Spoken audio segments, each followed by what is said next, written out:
And if we all fight for it, it will eventually bring us together. Freedom.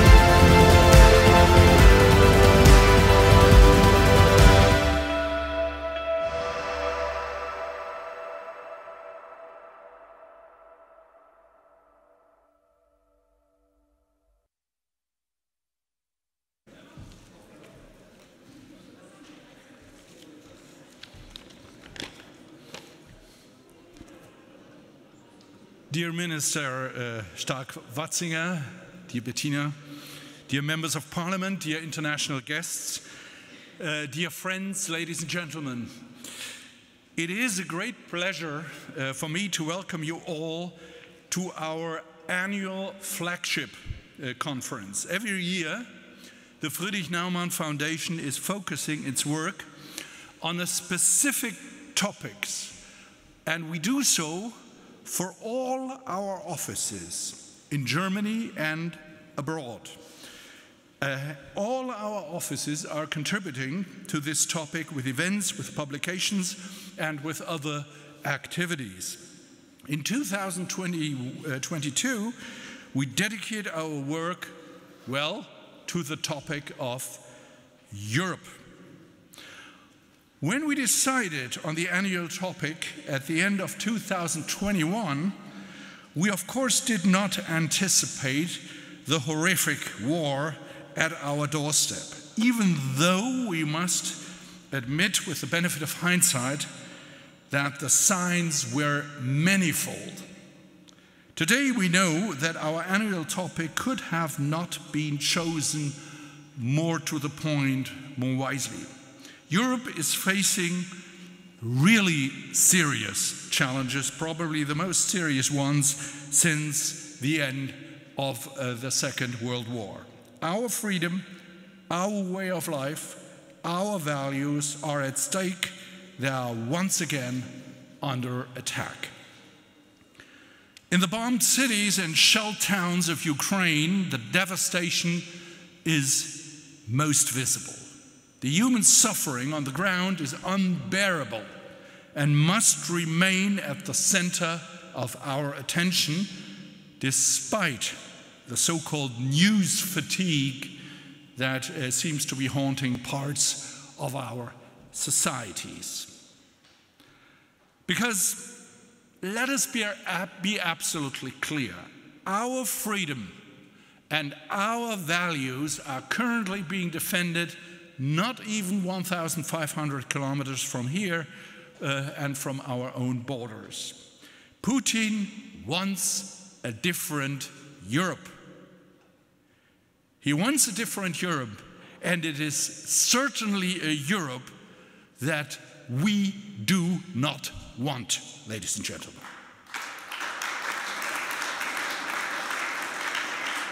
The Ukrainians are therefore also fighting for our freedom, and it is our duty to support them in this courageous fight.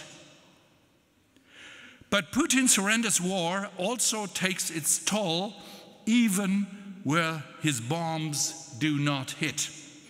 Disrupted supply chains, rising inflation rates, looming energy shortages wherever you look, they are alarming people in Europe and alarming people, we don't forget that, in the rest of the world. The division and despair that Putin is sowing are the perfect breeding ground for populists and demagogues around the world. In Italy, we already got a first taste of it recently. We as liberals cannot stand idly by. We must be united in fighting for our European values. Because Europe means freedom, Europe means opportunities, and Europe means hope. This fight will not be an easy one, but the events of the recent weeks and months give us all hope that we will prevail.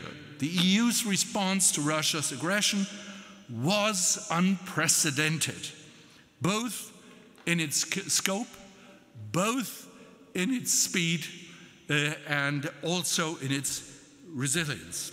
Within days, decades worth of taboos were overcome, within member states as well as on the EU level. Putin's nervous response of mobilizing some 300,000 reservists tells us that we are on the right path, and we must continue this path in unity and in solidarity. Because, let us not forget, the response of the EU and its allies to Russia's war of aggression is also being closely watched by other authoritarian regimes around the world. We must therefore demonstrate that we stand ready to defend what is dear to us all.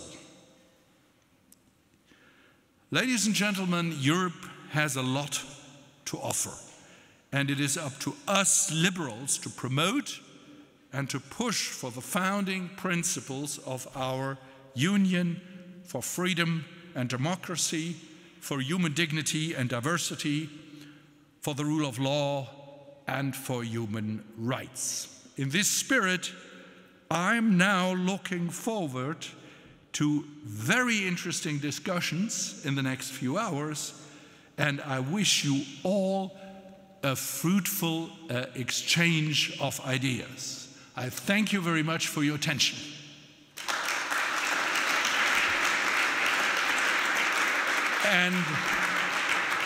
And now, ladies and gentlemen, we are gonna watch and listen a video message from Christian Lindner, Minister of Finance of the Federal Republic of Germany, and after that, Bettina Stark-Watzinger, Minister of Education and Science, will speak to us. Thank you very much.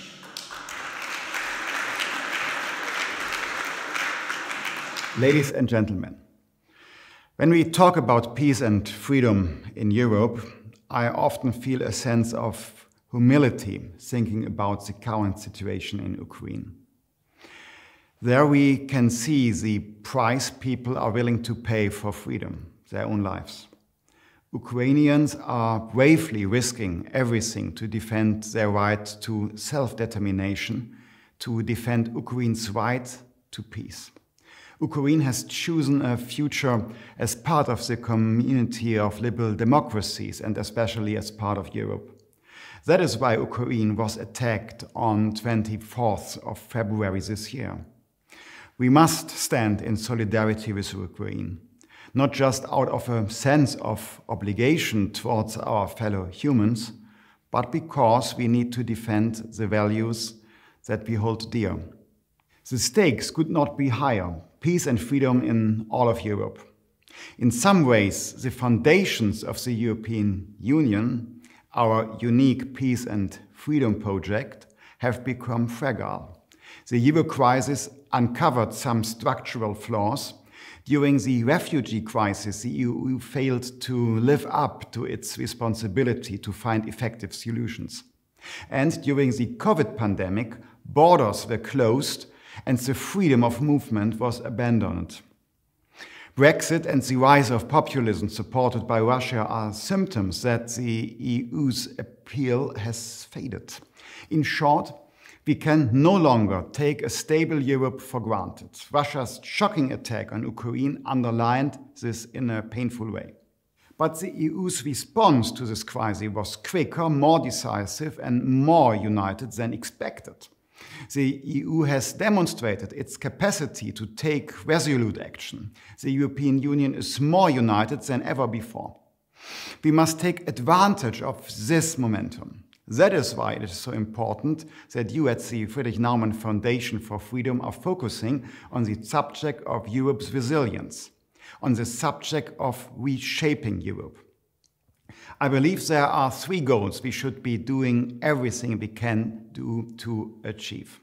First, we need a Europe that is sovereign and capable of taking action at all levels. Second, we need a Europe that is economically strong and reliable. And third, we need a Europe that upholds the rule of law and our common values.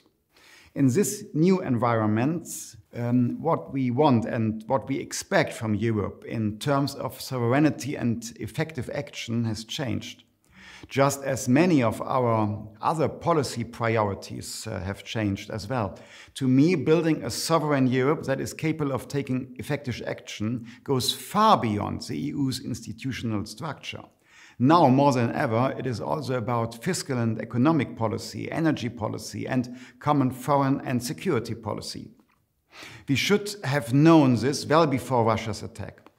But there is certainly no doubt about it now. For Russia and also for China, what is at stake is nothing less than a competition of systems. Freedom versus oppression, democracy versus autocracy. International law versus the right of the strongest, the market economy versus state control. No EU member state, including Germany, has the political or economic power to take this on alone. As the Minister of Finance, the EU's financial stability is one of my main concerns. As we saw in the last decades, the financial crisis and the euro crisis brought the European Union closer to the brink of collapse than any other crisis it had seen before. Today, inflation poses a threat to our economy and prosperity. Fighting inflation is the responsibility of the ECB, which has already raised its key interest rates sharply in response. But the impact of these interest rates increase would be very limited if our fiscal policy went in the opposite direction. Now more than ever, it is important to make sure that monetary policy and fiscal policy do not work against each other. The actions taken by the EU member states and the ECB must be independent from each other, but they must work towards the same results. To achieve this, some EU member states must reduce their budget deficits and their soaring debt levels. Without doubt, we also need to reform the EU's fiscal framework in a way that takes into account the state of public finance at the end of the COVID pandemic.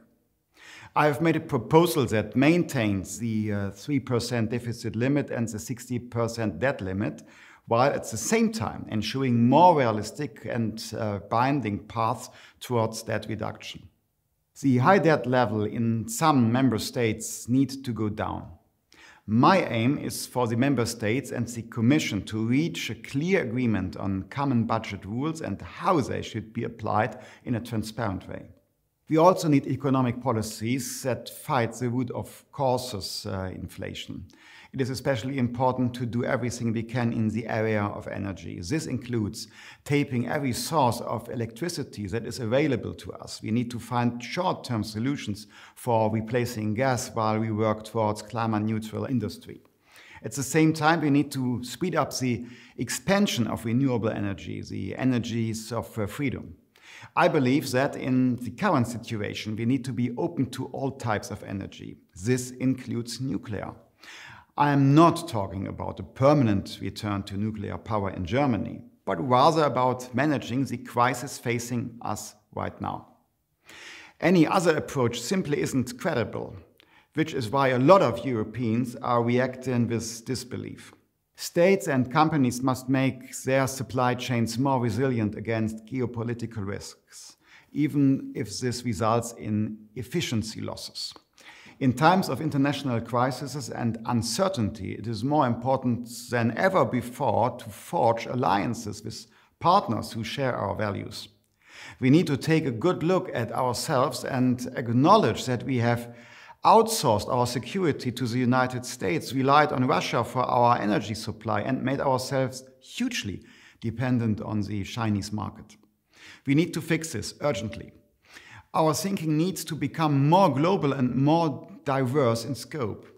We must remain open-minded, but we should not be naive. And Europe needs to go back to living by its own values. Disregarding our own values and standards may be convenient, but it will not lead to success. We also need to ask ourselves whether the principle of anonymity can be maintained in all areas. Balanced and consensus are still important aims, but those who show little respect for the Union's values must not be allowed to block our progress. Ladies and gentlemen, We will not be able to meet any of the big challenges that face us now on our own. When it comes to reshaping Europe, it is more important than ever before to recognize the opportunities offered by European integration, but also its limitations. The EU should aim to make people's lives easier, pool the strengths of individual member states, and increase their strategic power. What it shouldn't do is create additional red tape or release member states from their responsibilities. Europe's potential lies in its diversity. Its unity is its strength. Putin has brought us closer together, which is exactly the opposite of what he wanted. The EU is a promise that we have to make to each other and to ourselves. We need to work every day to keep this promise. Peace, mutual understanding, and international friendships are nothing we can take for granted. Let us work together towards a peaceful Europe. There can hardly be a greater task. Hans-Dietrich Genscher's words are both a warning and a call to action. Europe is our future. It is the only one we've got.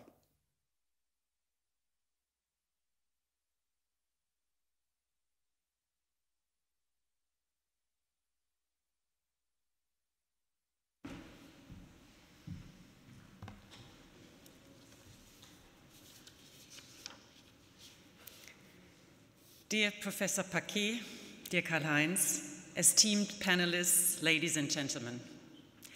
The eponym of the Friedrich-Naumann Foundation for Freedom is the source of some powerful and timeless sayings. And one of those fits excellently for today's meetings.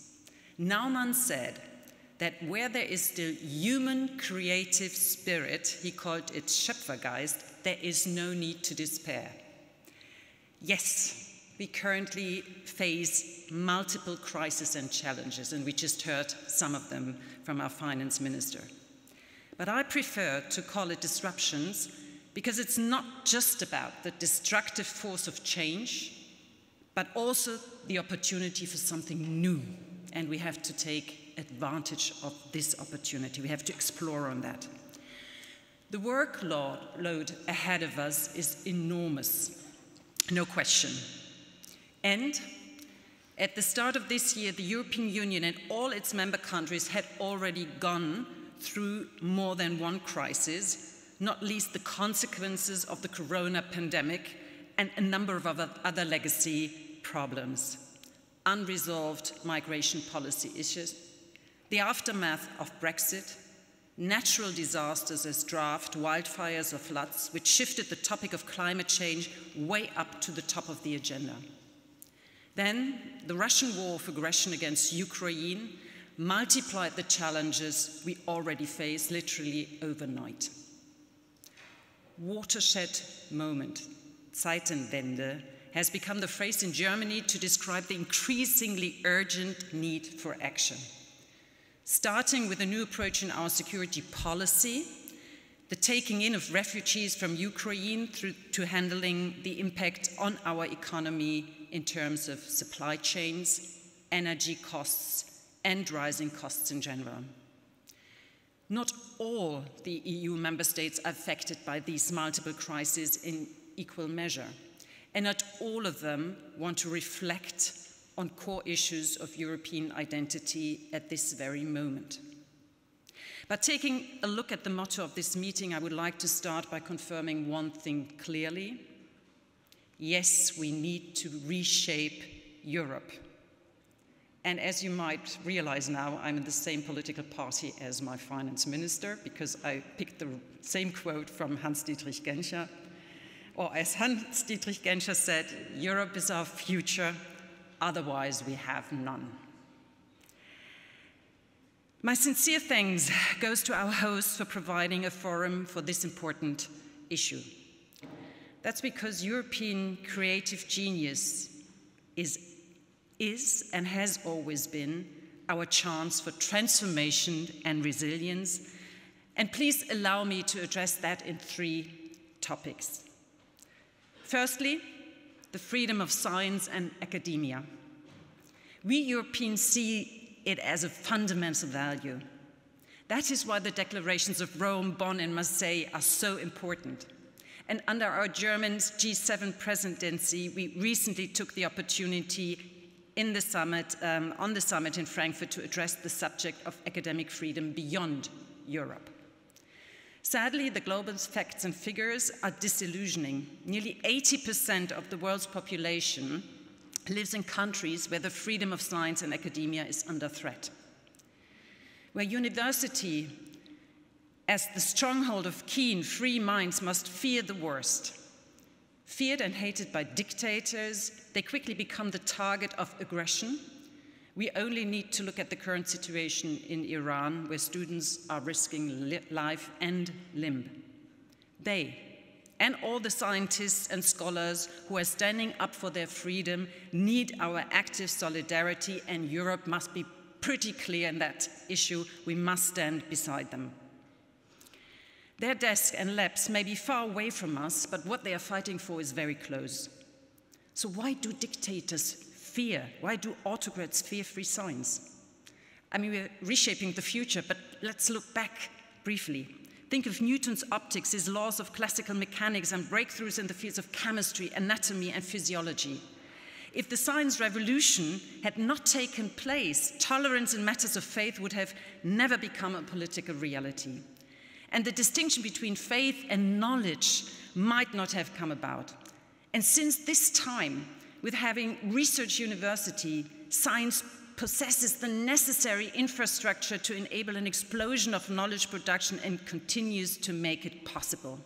So first, universities and research universities are the heart chamber of science and innovation, but at the same time, they're much more than that. They are an essential driver of our open society and our democratic liberal values. So our mission is clear. Science needs reliable funding, and science needs freedom in Europe.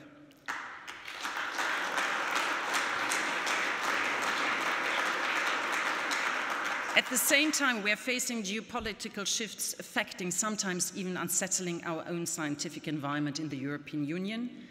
The Russian war of aggression against Ukraine has unmistakably overstepped all boundaries. And the freezing of scientific cooperation was one of the consequences. However, we must rethink established approaches also with regard to other partners, China, and if necessary, must reorient ourselves. There are clear differences between partners, competitors, and systemic rivals. And when a state changes its course of actions, we Europeans must also act with determination. This act of balancing out or readjusting if necessary is something we must do more quickly than in the past when it comes to espionage in science and patent protection. The maximum which must apply for our international cooperation, or the maxim, sorry, not the maximum, is as open as possible, as closed as necessary. So this takes me to my second point, our technological sovereignty. It is closely intertwined with our political sovereignty. We have become painfully aware of this in recent months. But complaining is not enough. We have to do our homework. But let me be clear, technological sovereignty is not about self-sufficiency. This would neither be conceivable nor sensible in a market economy, but we need sovereignty so that we can make free decisions with whom to collaborate. We have realized painfully that it was a mistake to become unilaterally dependent in many regards, not only with regard to raw materials such as Russian gas, but also cutting-edge technologies. One example being that we have outsourced microelectronics to the benches in China, which is why we're all the more focused on implementing European Chips Act right now. The federal government welcomes this initiative. Europe is our key to sovereignty. Each country alone would not be in the position to do so. For example, US roughly 5 times the research and innovation budget we have, China catching up. So we need a strong European research and innovation area, and there is a lot of work to be done, but Europe is the future. The European Chips Act is an example for the new beginnings, the reshaping that we must now concentrate on. And not only in the microelectronics sector, it also applies to many other sectors. We need to be able to understand, develop, and produce key technologies by ourselves here in the European Union. Only then will we be in a position to ensure our standards, our example with regard to data privacy and sustainability. And it will allow us to choose which technologies we want to use under which conditions. This will cut down dependencies and create high-value jobs. Technological sovereignty means freedom. My third point, reshape in many cases means rethink first. This also holds true for the third point. It's the most important outcome of what Friedrich-Naumann so beautifully called Schöpfergeist, or creative spirit. In other words, innovation. We must finally bring an end to what has become known as the European paradox. On the one hand, we do excellent science, we have many good ideas and excellent researchers, but on the other hand, we have far too few market-ready innovations. And I know that from my own experience how complex this challenge is. So we as a government, we are acting as general coordinator for developing a future strategy to strengthen innovation networks in all their diversity. It will cover the whole range from basic research and applied research to large-scale transfer into economic value creation, for technological and social innovation, for innovation that is at a sort of discretionary developed as well as disruptive. So we are strengthening the Federal Agency for Disruptive Innovation and working to establish a new German agency for transfer and innovation, DATI. DATI is a tailor-made solution for the situation in Germany. We need them all around Europe, and we need them to work together. However, I'm convinced we must all invest more in innovation and transfer than before if we as Europeans are to keep abreast of the global competition and shape its course.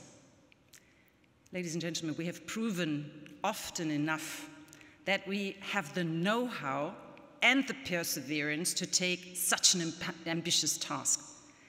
And because we are on Pariser Platz here, let me just mention one example of the past few days. Just a few days ago, French and German scientists inaugurated the 12th antenna of the Noema radio telescope in Super dévolue, France. The Centre National le Centre National de la Recherche Scientifique and the Max Planck Society have succeeded in building the most powerful array in the Northern Hemisphere. What a success story. Above all, a joint one at the scientific level and the political level. So, we have to bring together the millions of Europeans on our mission to reshape Europe. We need their bright minds, their nimble hands, and above all, their passionate hearts. So the momentum of the crisis is our chance to press the reset button at the point where Europe had become stuck, the chance for a new alliance between research, business, and civil society, also a chance for a mental reboost for the European Union. And to put it as Friedrich-Naumann might have said, it will be right when we say that it is the optimists who give the world new life, that any kind of economic or social reform at all is thanks to the kind of people who cannot be stopped in their faith in humankind and progress. That is what we should look at. Many thanks and a wonderful conference for you today.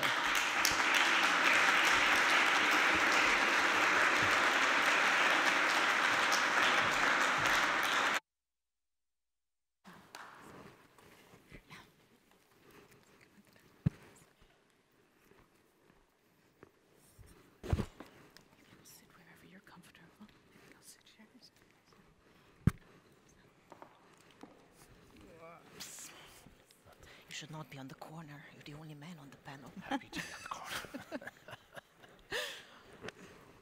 So, good morning. My name is Jennifer Gaspar. I'm very honored to be moderating the panel this morning and later on this afternoon. If you are tweeting, just one quick moment, if you're tweeting about anything that's being said at the conference today, please use the hashtag ReshapeEurope.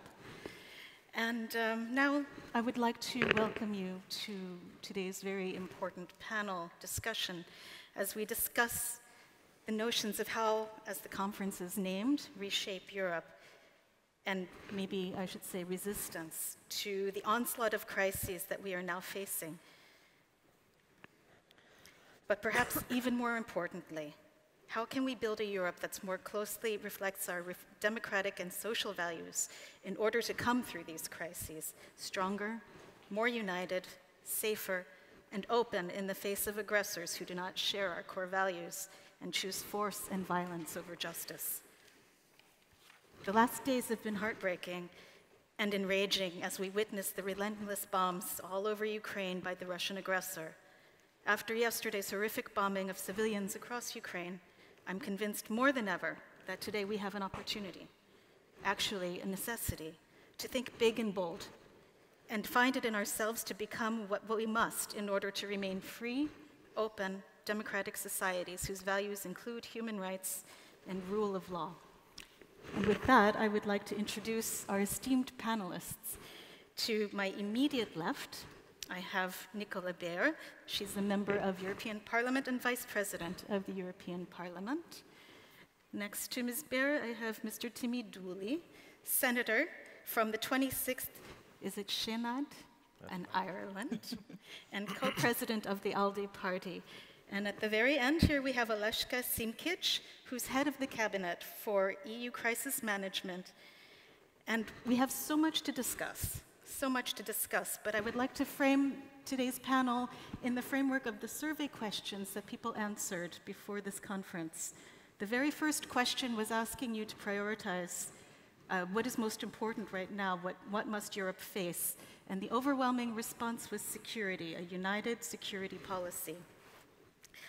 I would argue that within a united security policy, it is not only military, but it encompasses many different factors. And so with that, I would like to ask first Mr. Dooley to talk about, as Ireland is the center of big tech in Europe, talk about the informational security that we need to now think about in terms of creating a more robust strategy. Yeah, thank you very much, and thank you to FNF for organising this event. It's a pleasure to be in Berlin today with such a distinguished panel. And I'm looking forward to the discussion and to the views from the floor. You raise a really important question, and it's the issue of data, and it's the issue of information, and the ability to maintain security around it. I'll give you an example. In the middle, from a domestic perspective in Ireland, in the middle of the first wave of the COVID pandemic, our health service was targeted by international hackers. So right at a time when we were struggling with the rest of Europe to fashion a response to the COVID pandemic, our underlying data management systems, which were such a core part of the delivery of our health service, were under attack. Data was immediately encrypted and inaccessible from our health professionals. So that threw our health service into disarray. Now, you look to try to understand what was behind that. I never really expected to get money from the state to have it unencrypted. But it was about, I think, sending a signal to Europe through a small country that our data is vulnerable. And that whilst we continue to invest in the tech sector, and Ireland is a home from that, it was, in my view, it was specifically targeted to send that widespread signal. So what then do we do? Well, in my view, we don't respond in panic. We don't try to become protectionist. From a liberal perspective, I think we rely on our basic values. We must maintain an open and diverse society, and therefore we must have an open approach to the usage of data, no more than our general principles. But we've got to identify where the risks are. We've got to ensure that we invest really heavily in a coordinated way across the Union and wider afield. And many of the large tech companies that you talk about, based in Ireland, are not European. Some of the proprietary technologies that were developed in the background, some of that was developed in Europe. And we have to ask ourselves the question, why did they move to Silicon Valley? Why didn't we have a better framework in Europe that would benefit us in a whole lot of ways, particularly in terms of keeping the IP within Europe, and then managing a better framework and developing the appropriate security responses within that tech sector.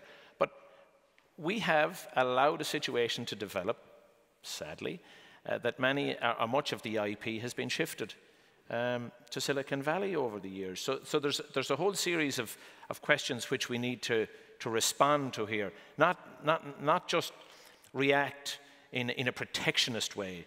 We got to keep that open approach that that free trade's the bedrock of everything that we do. So we've got to continue with that.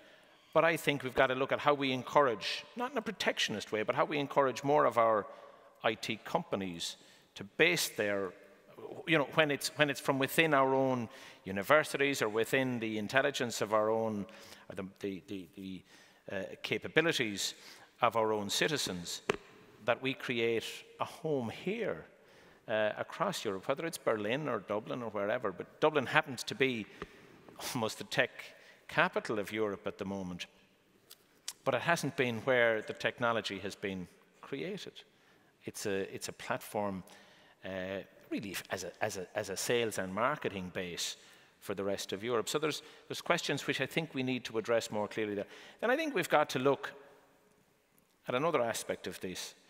We've got to look at the behemoths within what has become known as social media and don't see themselves as publishers. But yet they disseminate, not them, but they allow through their platform the dissemination of information which quite clearly has no foundation or basis in fact. And I think we're going to have to deal with that a little bit more aggressively. I think if you look at some of the real challenges which we're facing, whilst there's the security threats, there's the military threats, the big threats, one of the big threats is disinformation and how that's helping to drive a populist agenda. I saw it, as everybody did, I'm sure, through the pandemic and the way in which it challenged governments to manage a response to the pandemic when you'd had so much misinformation being disseminated through those platforms. And yet,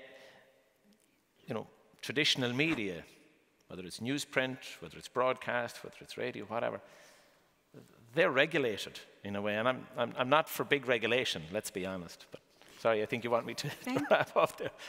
Maybe you started something that I could talk for the rest of the day on. I'm sure we'll come back. I'm sure we'll come back to these issues. But you mentioned a few things that I think maybe touch upon the next question to Ms. Simkic, which is about the war, of course, has brought the world's attention to the need for crisis management. But my question for you is, what do you see as civil society's role in upholding security in Europe? And I think this also touches upon the disinformation that was mentioned, but also data privacy. But what role do you see civil society playing in a new Europe? Thank you. Thank you very much also for inviting me here. And I think that it was probably motivated by the title of my commissioners, which is that he's managing, or a crisis management commissioner there, which sometimes has also a little bit of misinterpretation, as if he's dealing with every crisis in the world. If that was the case, I would probably not have time to sit in this chair right now. So it's not the case. But what we do deal with a lot in our office is consequences of all the crises that have been mentioned. So we were Minister was earlier very much eloquently explaining which crisis we were dealing with, or both ministers, I should say. in terms of COVID, in terms of financial crisis, economic crisis, war, climate. Let's not forget that part that is coming, is here, but it's coming with even bigger vengeance. And this war has just ruined it all. And the way that we see it in the European Commission about, as you mentioned, civil society, there is one thing that Europe or Europeans are very strong in, is their support or their solidarity towards the people that are suffering, one way or the other, either inside the countries or outside. And what we saw, and I think there was even Eurobarometer questionnaire, and question was asked, do you support that European Union continues with humanitarian aid even in the time of crisis? Because, you know, now everybody is suffering with the energy bills, etc. And I think it was 93% that said, yes, Europe should continue. Now, who is Europe? Who is ready to give? That's, of course, probably a sub-question that has to be asked. But generally, what I want to say is that the civil society in Europe is solidary not only for the inside Europeans, but also for whatever happens outside. And we have seen this very well in Ukraine. When the war happened, and I must also say that I was serving in Ukraine and in Russia, for that matter, before I started here being in the cabinet, worked for the EU and for the OSCE. But the thing is that what has really transpired is that this unity was also the word used, about the action, humanitarian action, support action, emergency support to the Ukrainians when the war started. One in the European Union, when all these Ukrainians who had to flee their homes came here. Now I believe there are more than 4 million who have registered under this protection scheme, but there were more than 8 million that actually fled in the first wave, yeah? to Europe. I never used it in past because they're still fleeing, unfortunately. But so that's the thing that happened. But what we also shouldn't forget is that there are more than 6 million in Ukraine, still internally displaced people. And that's where you could see the outpouring of Europeans of trying to help. We have, of course, as a Commission, we have our humanitarian aid, which we give to the United Nations, and then we have civil protection, where more than, we are always saying, 70,000 tons of different materials were shipped through this European civil protection mechanism, where member states are giving to Ukraine certain assistance that goes from anything from medical to firefighting engines, etc. Nothing military through the civil protection mechanism that I have to add here. But the support for that was unwavering. And then when you mention civil society, there is one thing that probably, since we are talking about reshaping Europe, you know, it's one of the things where we should look at. What European Union as an institution, European Commission, does not have a mechanism, or it does not have a way of supporting directly the civil society abroad. It cannot give, for example, funding to the civil society local organization. It can give funding to the United Nations, which of course then helps the people on the ground, but it cannot directly support local organizations. There is logic for that, because there has to be accountability of the funding. It's taxpayers' money. You cannot just give money to anybody. So there is, of course, logic there. But we could see when Ukraine war, now after 24 February started, because the war has been there for some time, we shouldn't forget, in the east of the country. But when this happened, UN was, I mean, there were also international staff, and they couldn't react. And there was anger of this civil society, as you're mentioning. Why couldn't we help immediately? And we couldn't because people, internationals, fled. The people otherwise were, I mean, they had to be evacuated. The locals were there on the ground, could help, but we could not help. So that's probably one little thing that we could maybe change in one way or the other, or we are trying to change through the other mechanisms. But maybe as one thing, as potential change for the future to be discussed. Thank you very much. And I want to move from sort of inside to outside and ask Ms. Beer about foreign policy. As in response to the war right now, we've seen that there's been a bit of a stronger executive role played by the presidency of the EU. And my question is, how should Europe move forward with the need to have a more unified foreign policy that will uphold its security? How to square that with the very different, especially now, the very different views on foreign policy that the member states have?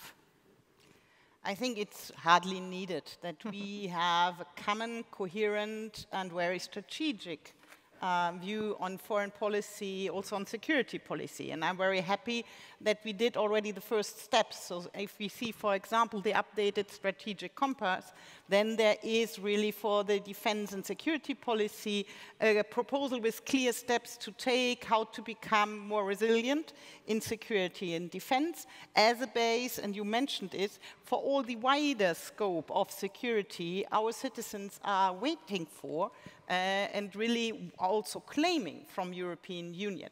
But we have to accompany this also with a clear vision, what we want to reach in the world, and not to only are behind the US and not really having own strategics towards China, towards also Asia, beyond China, because Asia is so much wider, and especially we have a lot of potential partners, also value partners in the region.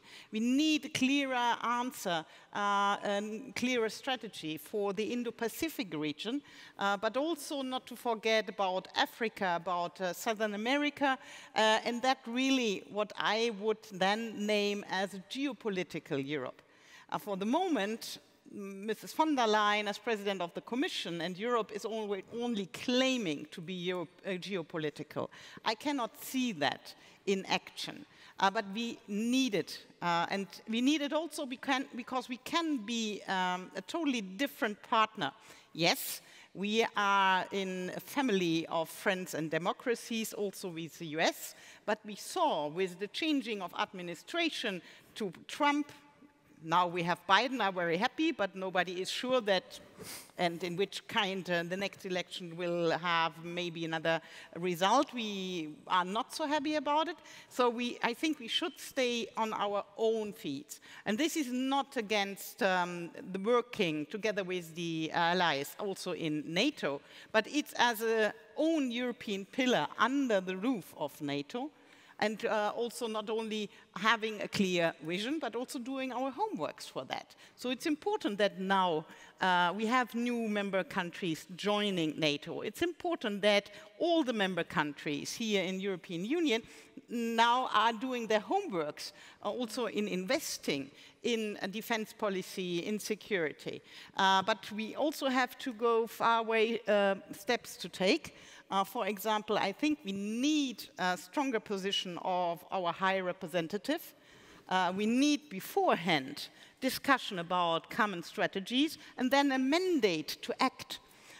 We saw it with the negotiation for the Brexit. There, all the member states were behind one common strategy. And so it worked out for the negotiation, even in those policy areas where one country was more concerned, others weren't.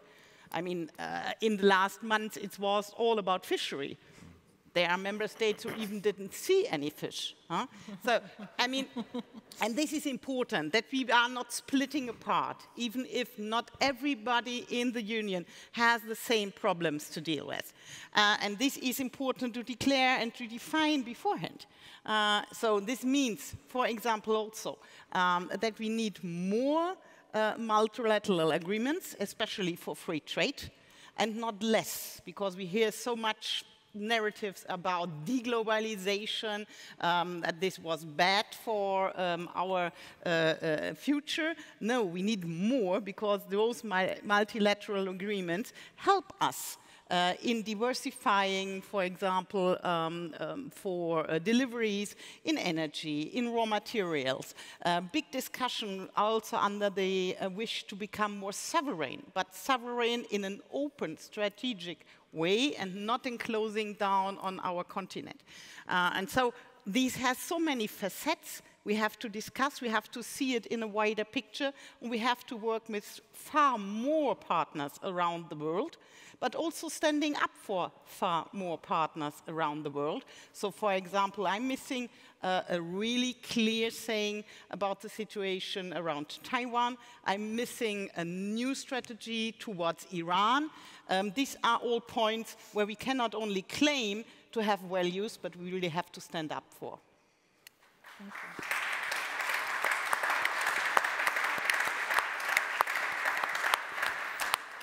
I'd like to go back to this word values because, again, from the survey, the overwhelming response was security, security, security.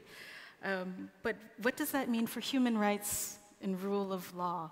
And how can we put these two together so that on the inside, Europe is promoting its human rights and rule of law and its core values, and then also working with their partners abroad doing the same thing? Could I ask you to? Yes, I mean, you're totally right.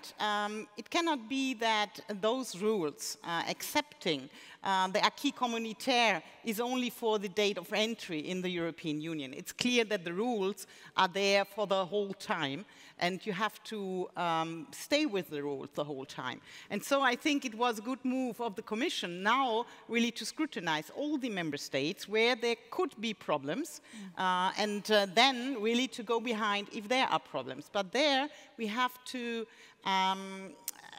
strengthen our mechanism then to deal with the problems we see. Because for the moment, the most problem is the veto in the Council. And as everybody can get in trouble, so often there are some bodies found very quickly in the Council to stop any procedure against one special member state. And we see it when we deal with Hungary, when we deal with Poland. But there are also problems in other member states, to be honest. And so I think we really have to go in shaping those procedures. We already did it when we see the conditions for the budget given to member states, but this could only be achieved in relation also how member states deal with their finance, with their budget, so that this is overview, that there is no corruption. I think we should broaden the scope really for the whole base set of our values and principles, but then we have to shape the mechanism. It should be less political, because in my opinion, this is the core problem, that everybody at the end, if he is attacked, says, oh, you only do that because you cannot, you want another policy as I am dealing in my member state. So this is always in the struggle of political views and ideologies. We should do it really in an independent way, similar to courts, so that nobody at the end can claim that this was an independent decision he has to follow, and if he doesn't, then he will not get money, he will not get support of the rest of the Union. Thank you. And I do want to talk a little bit about disinformation, because I think that that was one of the, well, my personal view is one of the reasons we are here today. And I wanted to ask Ms. Simkic about disinformation and the public, and how do you see a robust public response to combating disinformation? Thank you. That's one thing that I think in the Commission is one of those things that there is no meeting of the Commission college or on any other way that we would not discuss the disinformation, how to fight it. And here is where I come to the issue of unity of the EU. It is very important in order to fight it. We also, and I'll speak on the area that I know about how the perception, how Europe is reacting to the war in Ukraine, how it's perceived in the other parts of the world. Distinguished MEP, she has mentioned the issue of how it's been seen in Africa, Asia, etc. As you know, there is a lot of disinformation going on from Russia as a big source, and the fact that what they hear there is not that there is a big aggression of permanent member of the Security Council on a neighboring state. What they hear is the reason why we are hungry and why our cost is so high up is because of sanctions of the European Union. So how to fight such disinformation in the other parts of the world where you don't really have access and you want to promote values of freedom of the media, freedom of expression. So, you know, to match the issue of fighting disinformation on the one hand, of saying this is wrong information, and on the other side to protect the very sanctity of the freedom of the media and freedom of expression. I think that's the challenge that we all, Commission, institutions, member states, Parliament, everybody has it, I believe. And that's where I think we also see this disinformation being a problem inside the European Union very much. I see in my country, Slovenia, for those who don't know, there is a lot of now going on also because sanctions, sorry, I have to be very careful here because even I almost fell victim to it. It's not, it's the narrative as if the sanctions are the one that is causing high electricity bills, rather than there's this one person sitting in Kremlin in Moscow that had caused these high electricity bills and high inflation. And that's the thing that doesn't come through even through our European media. So how to influence it without, again, stepping onto the freedom of expression, freedom of the media. There were, as you know, some steps taken by the Commission in terms of sanctioning some Russian media like RT and Sputnik and those who were seriously lying. I mean, there was not even, I don't even know how to call it. This was like blatant lies about what is going on, and they have been removed from the European space, media space. But, you know, then we had some people asking questions, where does it stop? Where is the red line? And that's what I think is a question for all of us in the democratic societies. And I guess this liberal group is one of those that is very much strong on this freedom of expression, freedom of the media, and fighting disinformation. And I think what we have to do is a lot, and here I would maybe just respond, Europe as a global player. I think in certain areas it is a global player. We are, and here I'm again going to speak about my portfolio, our portfolio. In humanitarian field, we are the second biggest donor. Oh, sorry, third. Germany is the second as an individual country, but as the European Union as a whole, meaning Commission plus European Union member states, we are the second biggest donor. United States is bigger one. And that's where we play. But how do we make it known? That's our challenge. We are a player, we are doing things, but we are not able necessarily to present it as such, us as such. And this comes also to the fact that, and we discussed it actually with German foreign minister, with French foreign minister, that we should do more joint activities in a sense that this is EU. It's not only Germany or France or Slovenia or Italy, it is European Union. And leverage this kind of global action with also global presentation. I think that's probably where we are still lacking a little bit and should look into how we present and make ourselves visible outside. So here we are again, Mr. Dooley, back to this issue of disinformation and tech. And you touched upon it a little bit, but I'd like to expand a bit more about how we can have the free market that I think is so important. The free market, but then also the security of people, of their privacy, but also of the European Union, as you said, with the hackers. And could you talk about what you see as a solution? It's a lot easier to identify the problem and talk voluminously about it than necessarily the solution. But the challenge is, of course, trying to address the disinformation while at the same time protecting, as you've rightly identified, the freedom of speech. And there's no doubt that the digital platforms provide a unique opportunity to get information into a closed society, like behind the Russian Federation's borders. And for sure, the big tech companies, the big social media companies provide that access. And I get and understand the importance of anonymity in a zone like that. But where I think the tech companies, the behemoths, if you want, in that social media space, have failed to address the disinformation challenge is by allowing others to use anonymity in what might be termed the free world.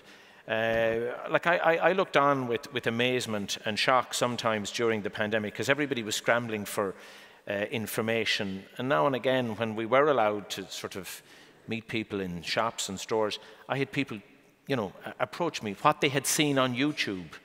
They had seen a doctor explain that the vaccines were bad, they were going to kill. This was some kind of an agenda by some section of the world that wanted to destroy the population. And it all tracked back to the fact that it was a doctor in a white coat with a stethoscope on YouTube. Now, the reality is nobody looked for the credentials that sat behind this so-called medic. But in the white heat of the pandemic and people sort of scrambling for information, there was lots of it there. But I felt that the big tech companies had failed, in my view anyway, to meet their responsibilities, to meet the values of the societies in which they operate, who they gain phenomenal wealth from. And I get the whole notion of freedom of speech and in allowing people to operate anonymously for certain zones and peoples, but across the developed world, there wasn't the kind of scrutiny that was there. So we're going to have to work with them. We're going to have to work with, I think, civil society in general to try to come up with a framework that will address the disinformation channels that are there, because it can be done. They can shut down certain actors, certain information. They've got the filters, they've got the technological capacity to do it. Now, the challenge is that it's not influenced by governments per se, because you don't want, and I mean, that's the challenge that you face in Slovenia, it's the issue in Poland and Hungary.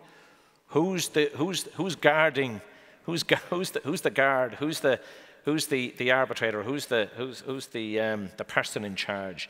And that's where I think we'll have to develop some standards initially across Europe. But as you've identified, it's not just a European issue. It's a much wider. It's across the wider world. So I know the problem. I know where we'd like to get to. The issue is the mechanism that it doesn't give power to the hands of those that might not, or that might ultimately not have the best interest of all at heart. Well, I think maybe this is too big of a question right now, but maybe something to think about, that these tech companies are often referred to as their own governments, and yet they live in Europe. And would you propose to somehow find a common language with the corporations that are housed, for example, in Ireland, to participate in a security framework with the European Union? Is that what you're saying? Yeah, I think that's ultimately where we need to get to. And whilst I know my government, governments across Europe, are delighted to have their presence because they provide very significant employment, and they certainly provide products and services. Sometimes maybe that society doesn't realize at the beginning that they want. I'm not so sure that they always need some of the products and services, but they become the way the way in which they're marketed and which they work on our technological devices, that they become part of our lives. But with rights comes responsibilities. It's the old adage. And I think the big tech companies have to be made to live up to their responsibilities. I just don't think that we have a framework of what those responsibilities are right now. And I think we will have to coordinate that, and we will have to put in place restrictions and responsibilities on the tech companies, that they've got to have the greater good of society in their values. It can't all be about, we're just a platform, we're making it easy for people to communicate, for sure. But you also have a responsibility what information you allowed to be disseminated on your platform. And I think that's slowly starting to creep into the discussion in the ether as people see. I mean, I think in the early stages, when we saw some of the material where, you know, live suicide was taking place or violence was being disseminated. So there were some systems put in place very quickly to remove those. I just don't think that has been followed through in the way that it should have been, where you can see the disinformation that can lead to serious disruption in the lives of others. So the challenge is there, and I think we certainly need to work on it collectively. Ms. Beer, I want to talk about, I think, what most people meant when they said security is military, and that type of security at the EU level. How do you see that looking like? What is your vision for moving forward a unified military security policy for Europe? This is one facet of security. We saw, and I was a member of, in the Conference of the Future of Europe, that people see also other facets. So, for example, making stronger our economy, especially small and medium enterprises, make them more resilient in way of wealth, prosperity, which also is an aspect against falling in the trap of disinformation and so on, of being angry, aggressive in this discussion, but also having social security protections. We saw it in the pandemic, especially for the question of COVID, having enough vaccines, having enough information, working together, not having new borders in European Union was a very important aspect for our societies. But you're totally right. They now claim also having sort of defense policy in common. And I think this is maybe the most logical step to follow, even if it's maybe one of the most difficult for our member states, as this was really a field nobody talked about giving up sovereignty in the national parliaments, how to deal with their armies.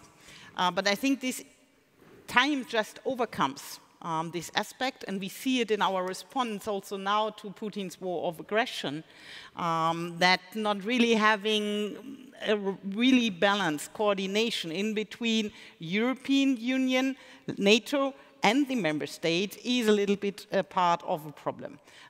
So we always have to go via the member states, and they have to be coordinated without really competence on the European level, and then also to coordinate within the NATO, so that the NATO for the moment is more the divot to do it.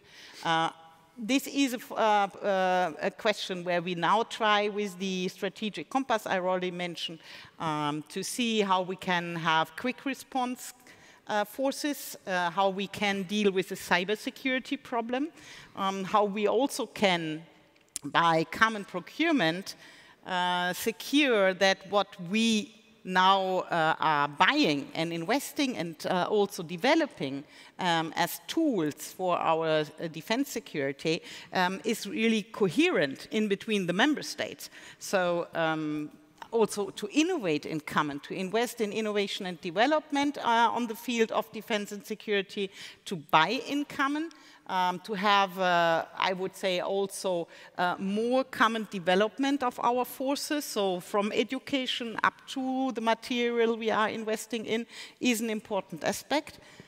But what is maybe the most important aspect is to do it quicker than we did it in the former times.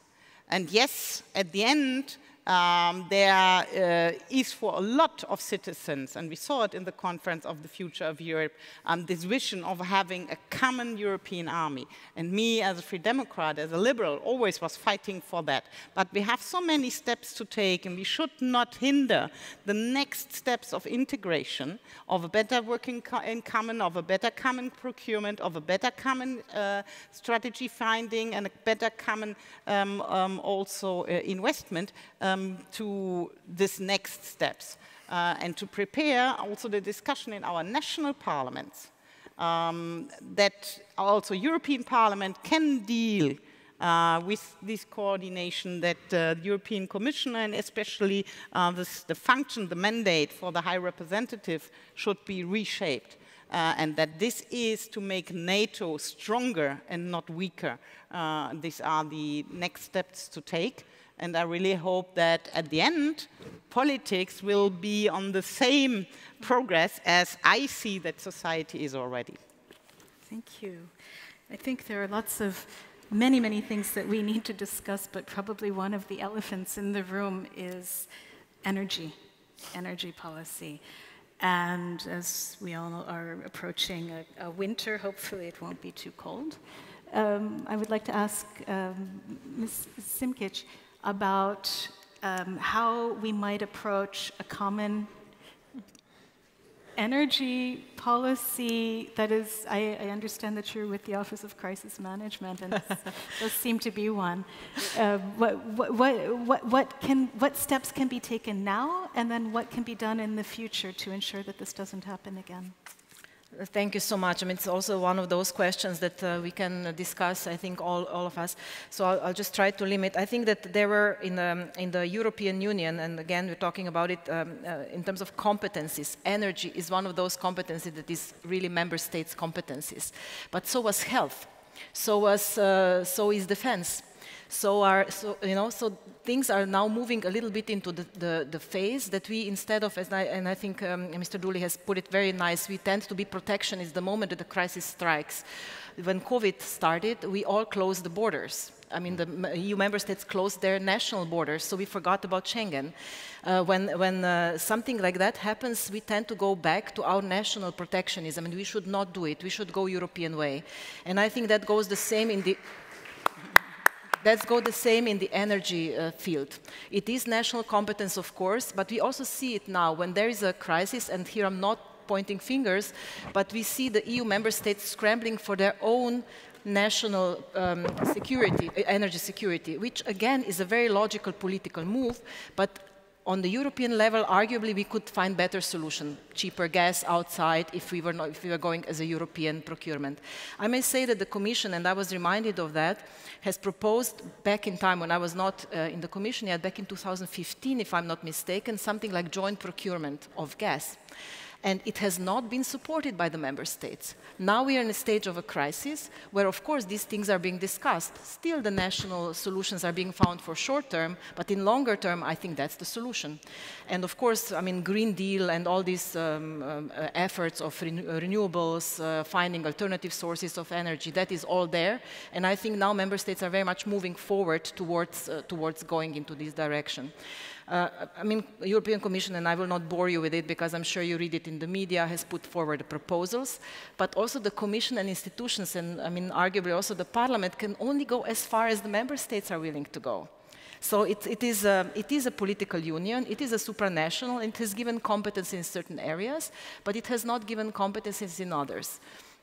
Moreover, member states tend to be sometimes expecting a lot from the European Commission or from the European institutions without realizing they are also the European Union. You know, that's the thing. You cannot ask European Commission help us without maybe giving additional resources, which is coming from the member states. European Commission is not an ATM where you take money from. It is actually financed and supported by the member states. So it's this kind of the thing that politically also the European Commission, or again, I'm talking European Commission because I am one, but European institutions in general, those that are not member state dependent, tend to find when there is a problem, they task the Commission, please find a solution. And then we provide a solution, and they're not ready to accept it, or at least not all of them in the same way. So, you know, that's a little bit back and forth. But on energy, I think we are now trying to do the first steps in short term. There is the whole discussion, as I know you're aware, about the price cap. It's a whole discussion about the state aid so that we will help the most vulnerable households and the economy. So we want to survive this winter. We have filled the storages, quite a big percentage there. So I think that every country and every national politician is now able to say we are doing everything possible to go through this winter.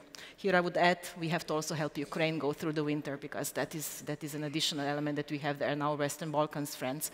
And then we come to the longer term. I think the only solution is renewables, and that's where all the Green Deal and everything is going into. And but it's a longer-term solution, which we cannot resolve in 1 year. We have to survive these 2 years. But if I may add, I mean, this is a really wonderful example why we are dealing now with problems because we didn't do our homeworks earlier. I mean, the call for a common energy union is as old as a discussion. And it is about interconnectors so that we have an interdependency of the different member states because, of course, the competence to choose an own energy mix has then an impact on the other countries. And I mean, I can say it because I'm here from Germany that, for example, the typical German energy mix didn't help the other member states. And for the moment, especially as in February, the energy crisis broke out because of the Putin's war of aggression, we found a lot of solidarity from other member states. Gas delivering, for example, and more gas being produced in the Netherlands, nuclear power plants producing for Germany, also the other member states helping. And now it's also to find a real balance, and I'm calling this also from my own German government, to be more in more solidarity together with all the other member states. So shutting down now a secure, CO2-free emission energy like the nuclear power plants in Germany, which are still working or could work, because there are also some which could work for a longer time, in my opinion, is not an act of solidarity, because we are, especially as we are also fueling the rise of prices, this fuels inflation, and inflation makes then that propaganda coming together with the fear to lose my job, to lose my home, not to be able to heat in the wintertime. All these fears then are taken by, of course, disinformation, fake news, and other propaganda instruments. So all this is part in a bigger picture. And this is why it's so important that we really discuss of completing the energy union, which makes that we really should have a common system on that, but that, of course, the platform Kadri-Simpson already installed for common procurement of gas, of oil, is used. I mean, it's clear that even a big economy like Germany cannot buy for the same prices as the whole European Union. So to buy in common, to have more and really trustworthy partners to buy from, and to produce more here in the Union is something we really need at short term, not only at middle or long term. And what we also need, and this is maybe the most important to realize, that this will have only a medium or long-term effect, but has to be decided now on the spot, is to invest in common, in more development of new, really CO2-free energy sources, like the fusion energy. We have not the framework for the moment, the new ideas, the new innovation coming out of this field of research to install in Europe. So it is already invented here. It could be built up in the next 6 months, but only the US and the United Kingdom has a real framework to do so. So we have in the same time to make decisions about our regulation framework now, so that we can have this energy source in the next 8 to 10 years, and only have to fill the gap for 10 years with other sources of energy, and then we can ramp up the renewables, we can have new fusion energy as a decentralized, really secure, without any risk, secure energy source, and for the bridge, use the more common procurement of energy sources all over the world by more free trade agreements. This could make really a sovereign but a strategic open economy here in Europe.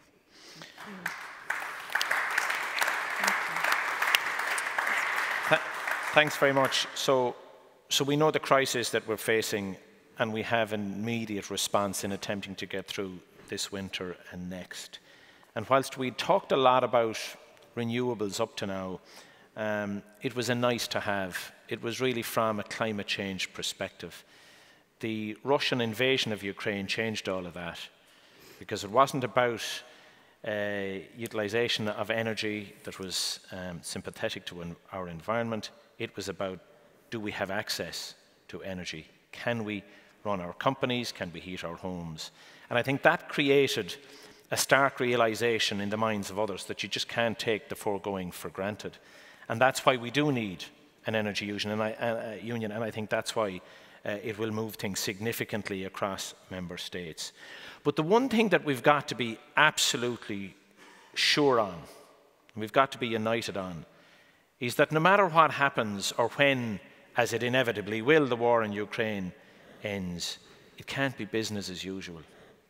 We can't go back to where we were. We can't, in some kind of a negotiation, go back to Russia for cheap fuel, for cheap energy. He has drawn, in my view, the curtain on that era, and there can be no lifting of it. No matter what happens, that has to be the end. And then that places a burden on all of us to ensure that we can be energy resilient without recourse to Russia. And I'm not saying that from a protectionist point of view. I was reading a report last night on the plane, you'll be familiar with this, e-Fuels report on Europe and the development of hydrogen and power to X. And, you know, talking about tie-ups with Chile and other locations around the world. So we can look to the broader and wider world for alternatives.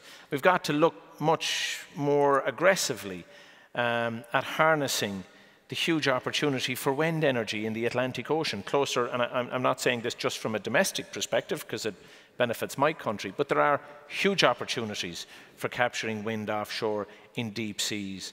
And then, of course, you do need the coordinated grid across Europe to provide access to that. You've identified the opportunities and the issues around the fusion issues.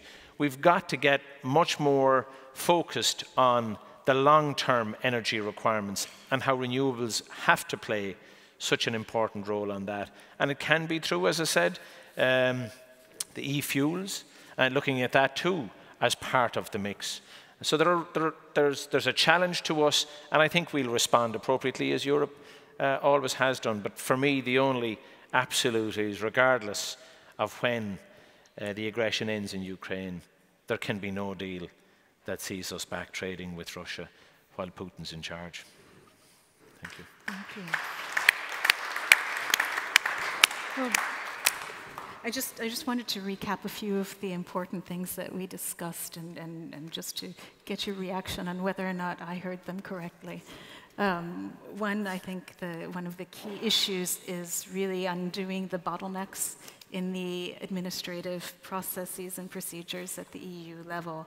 That has been a challenge in terms of foreign policy creation and security policy creation, and also funding civil society initiatives abroad, like all of these questions. So one issue is administrative restructuring of processes at the EU level.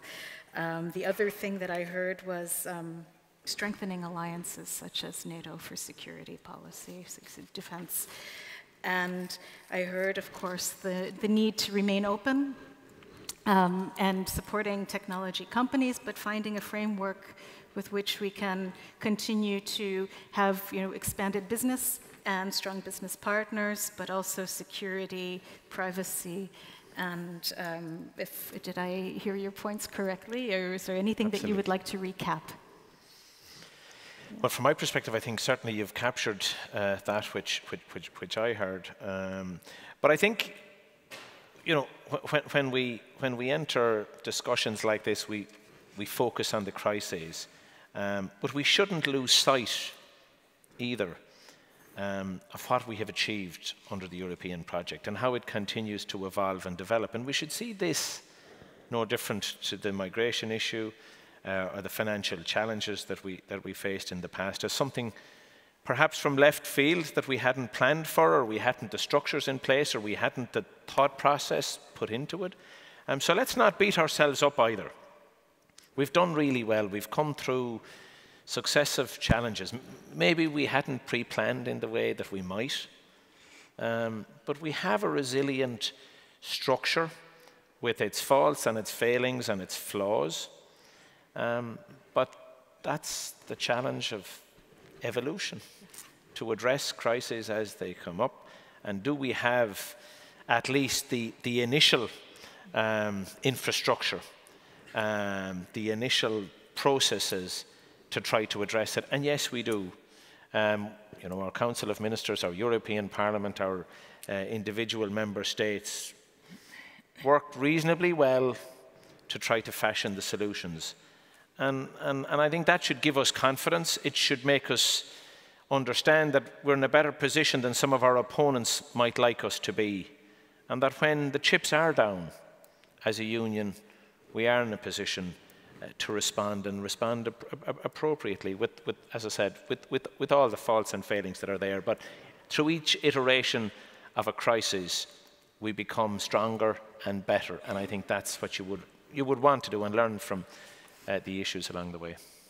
Nicola, you're smiling, you don't agree? Yes, I'm smiling because, of course, it's about reshaping. Yes. It's not a revolution, it's not giving up, especially European Union, because if we wouldn't have had it, we should invent it. But I think what I never could understand, and maybe because I'm not a patient person, is that Europe only learns in a crisis. I mean, if there are so many things we have to do, and it would be good if we did it in a way of prevention. So nothing what we are discussing now, which is now really, really urgent, wasn't known before. So yes, I mean, maybe we need this catalyst of crisis. But I would really recommend now to look a little bit wider. So already look what has to be achieved in 10, in 15, in 20 years, and then to go back what should be the next steps to take. Yeah. And for example, also what you just mentioned, that we try also to spread out our standards when we are doing regulation, so that we can, for example, on the platforms, even if they are not homed here in Europe, reach out to the Americans or to other partners in the world. But then, also for our regulation, we have first to look around. If we want to set global standards, we have first to be quick, but we have, before regulating, looking out if this is also fitting to other regions of the globe.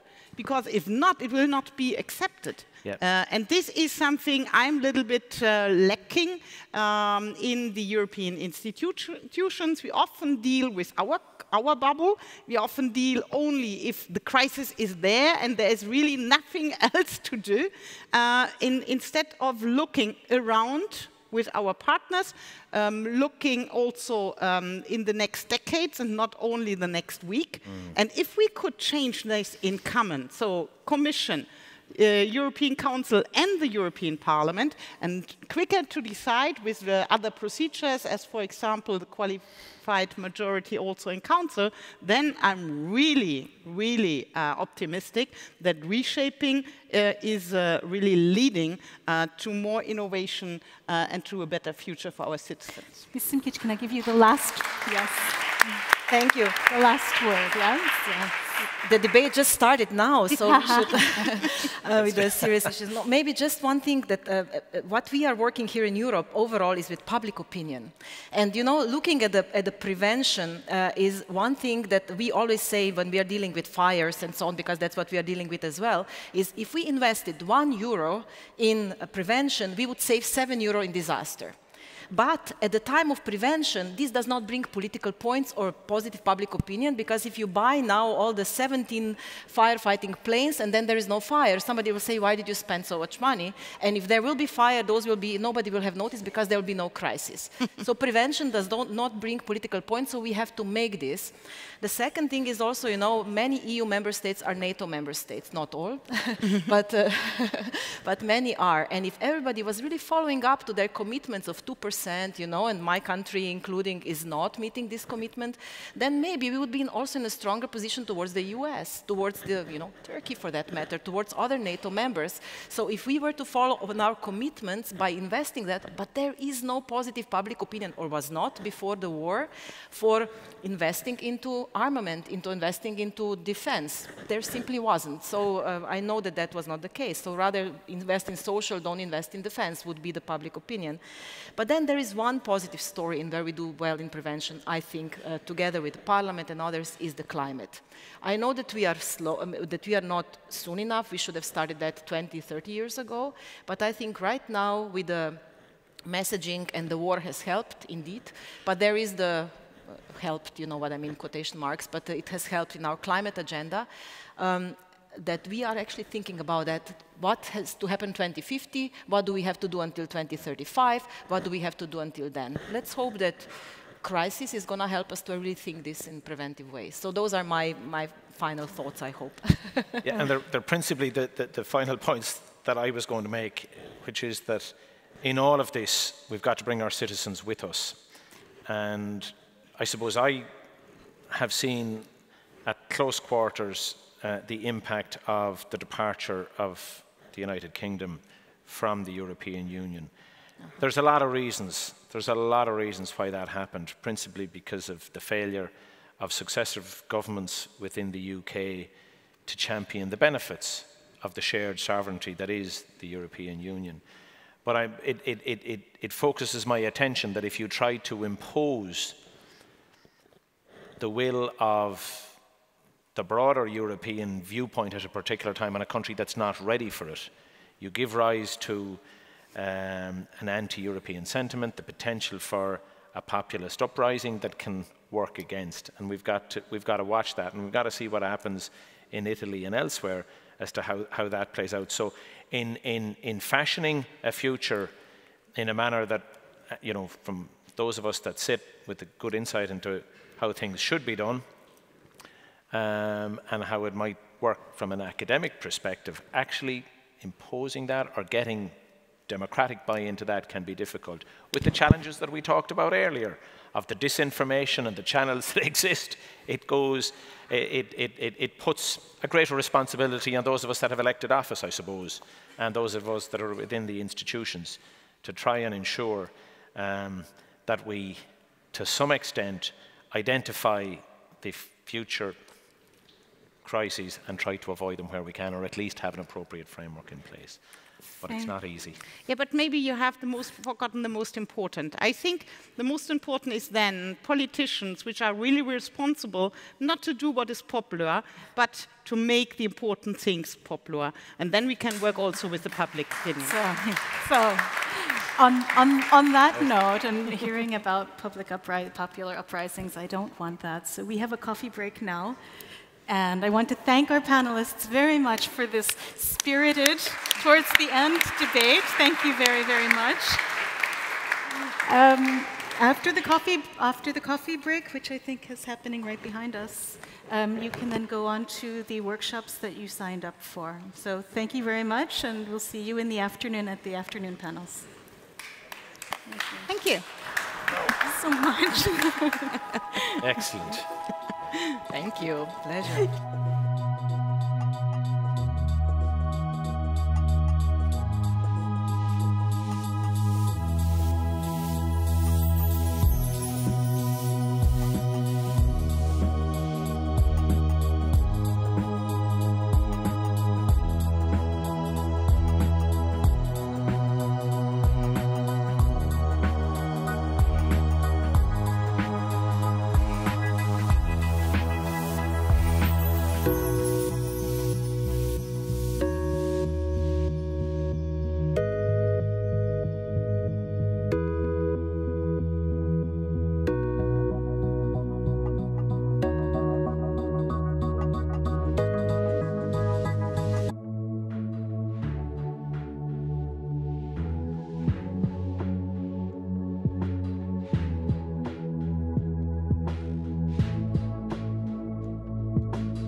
So, welcome back.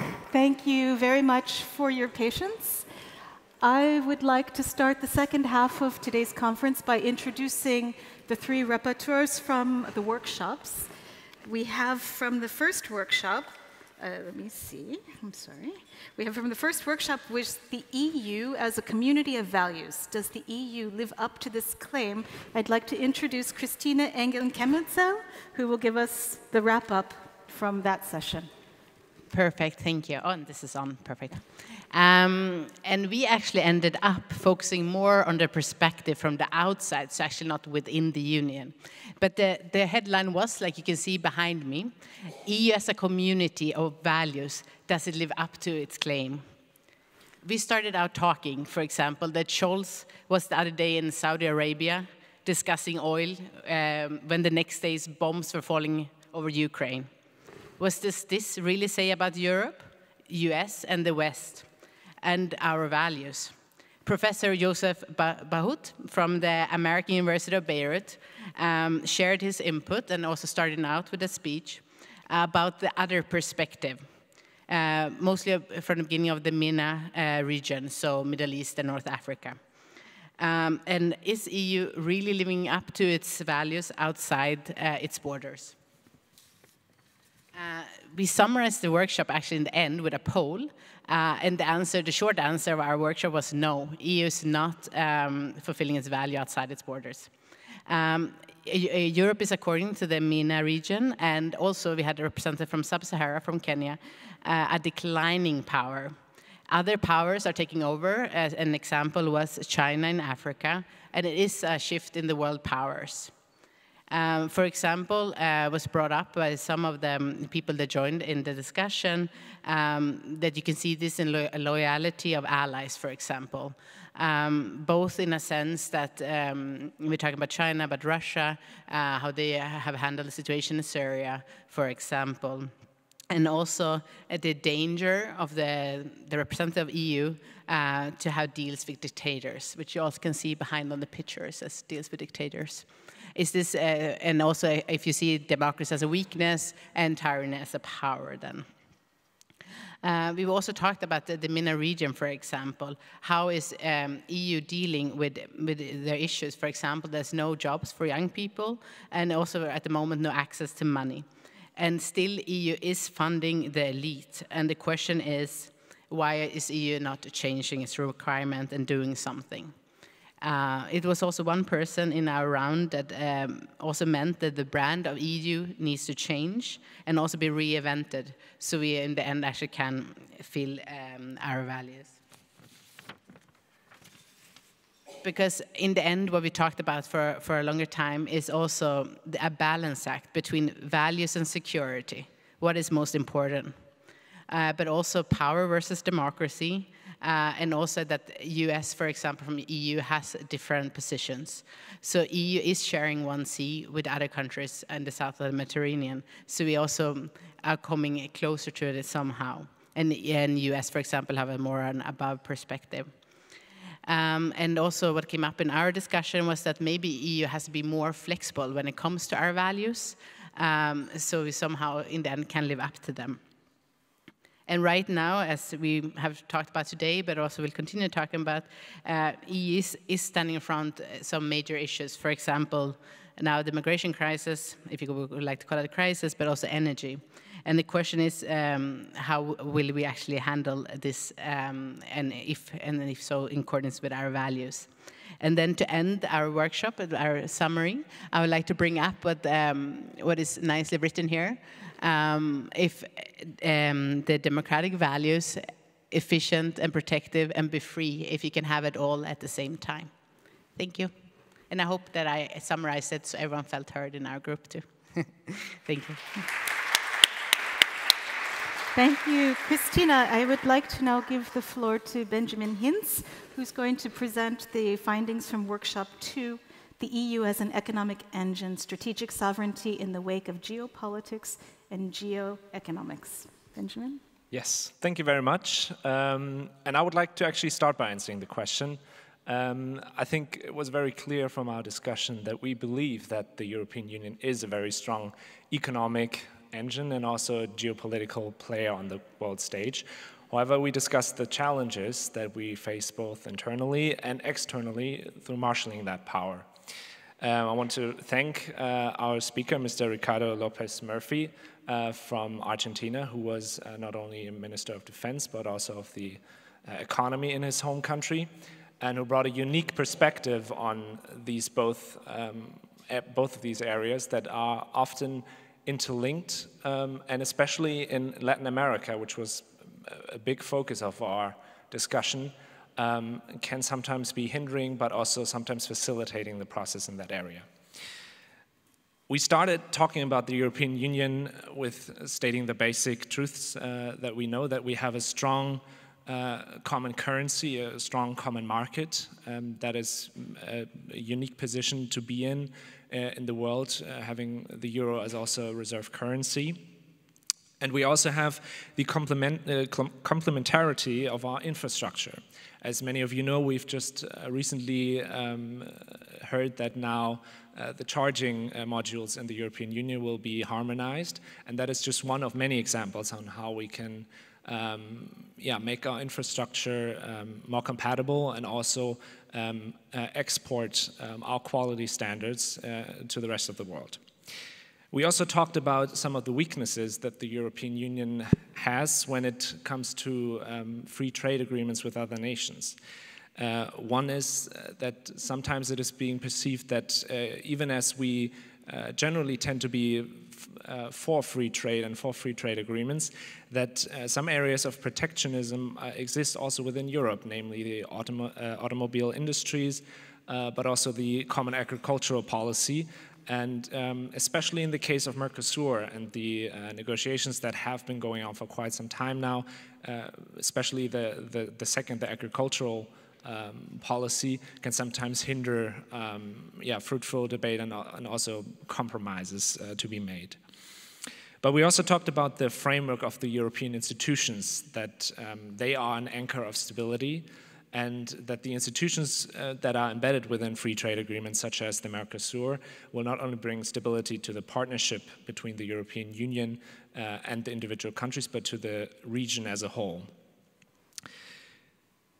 We also talked very specifically, since we now talk about energy security and energy dependency, about the opportunities in Latin America.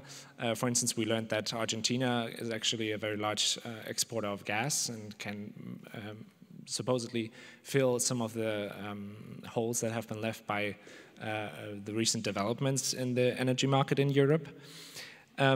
And we also talked about the Chinese influence and the Russian influence in the Latin American region, and about the problems that we have with not all governments disclosing actually how many ties they have to the Chinese Communist Party or how many deals have been struck.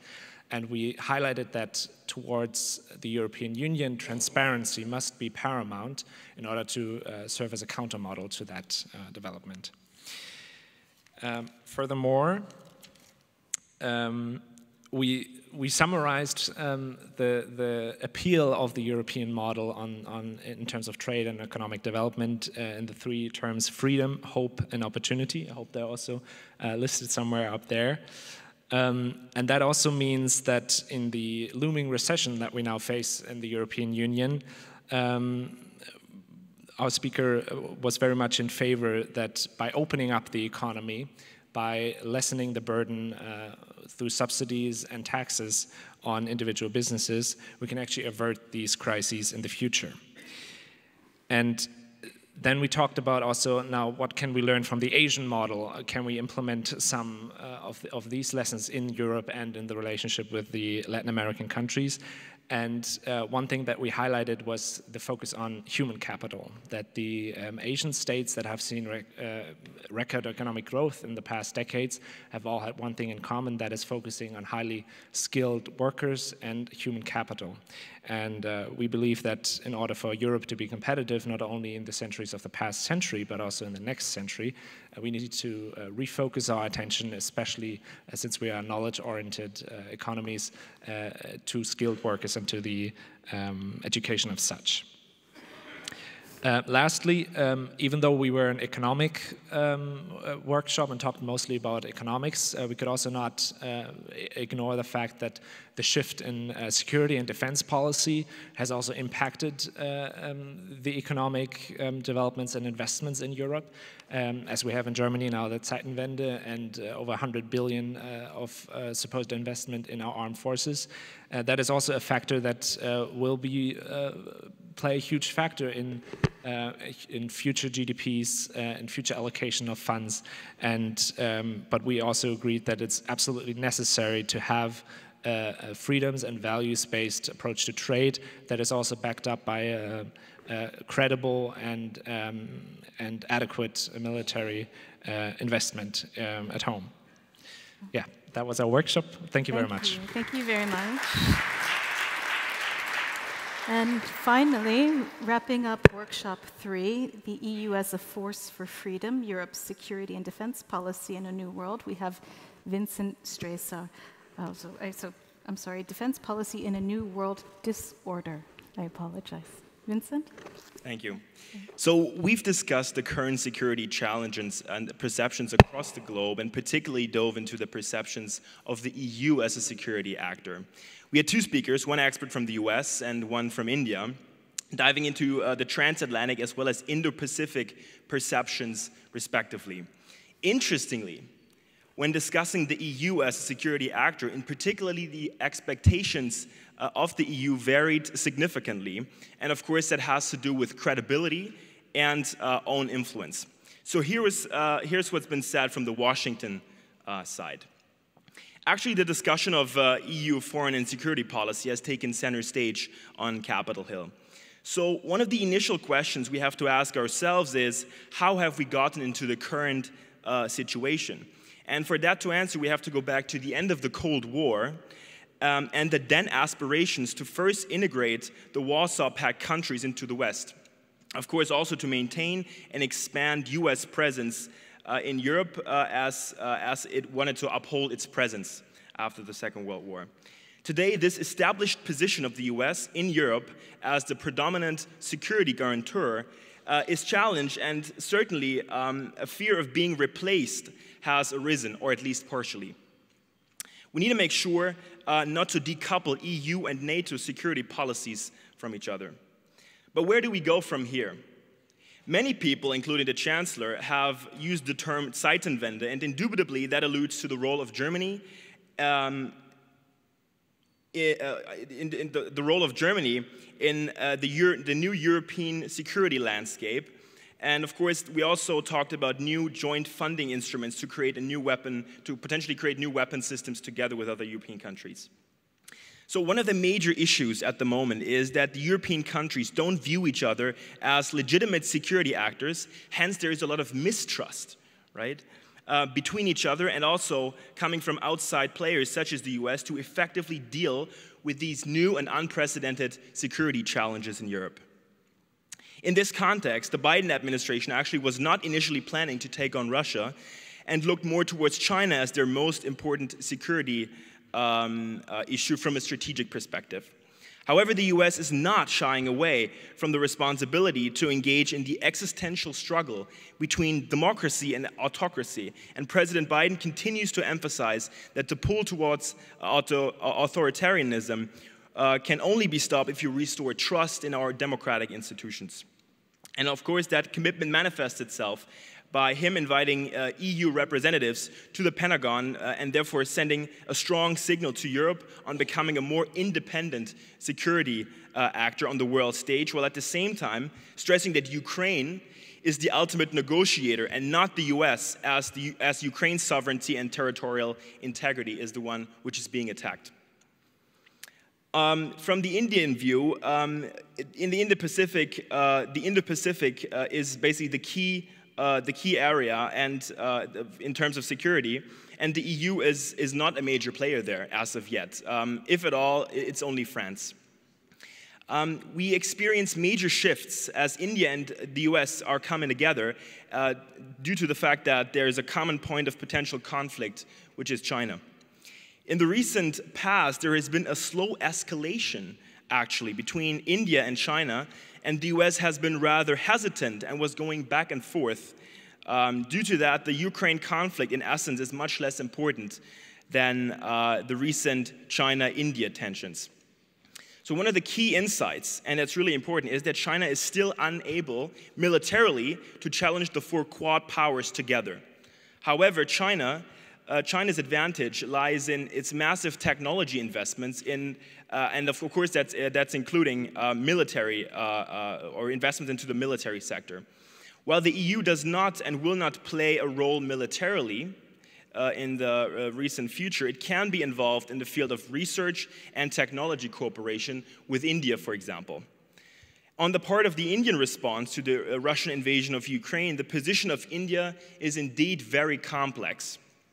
This has to do with historically grown economic ties, as well as arms trade and World War II remnants of relationships. However, the relations between India and Ukraine remain strong. Overall, the discussion circled around the notion that unless the EU very succinctly defines its interests and develops strategies to defend its values, it will not be taken seriously as a security actor in world politics. Thank you. Thank you very much to the rapporteurs. That was an extraordinary amount of work that you were able to summarize, and I appreciate that. And you take the stage. And I want to apologize. Some time ago, we learned that, unfortunately, there was a siren and more bombs are falling on Kiev.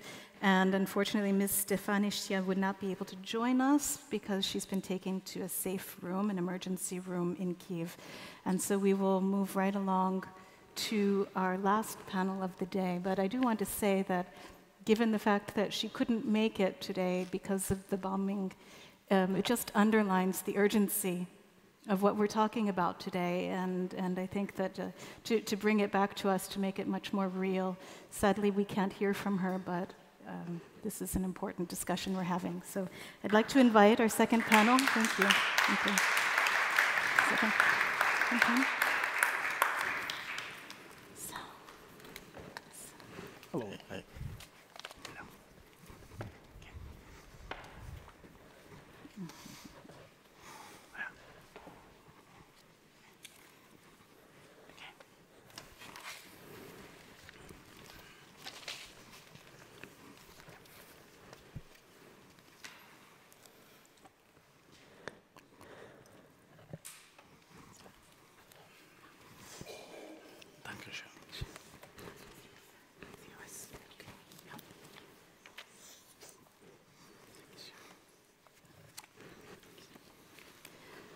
So thank you again. Our second panel is also an extraordinarily interesting topic, I believe, because we will be discussing the expectations of Europe from its partners. I think that the rapporteurs did a very good job of talking about some of the key issues, and maybe one of the main ones is, values and economics, and how Europe behaves in the rest of the world, and how the rest of the world sees them, and how they would like to see them in the future. And so I would like to introduce our esteemed panel. To my immediate right, we have Michael Link, who's a member of parliament and coordinator of transatlantic cooperation at the Federal Foreign Office and European policy spokesperson for the Free Democrats and the parliamentary group in the Bundestag. Next to Mr. Link, we have Kira Rudik. And Kira is, I'm sorry, I'm losing my place. Kira is also a member of parliament in Ukraine, and she is going to be representing, I think, a very important voice for us today.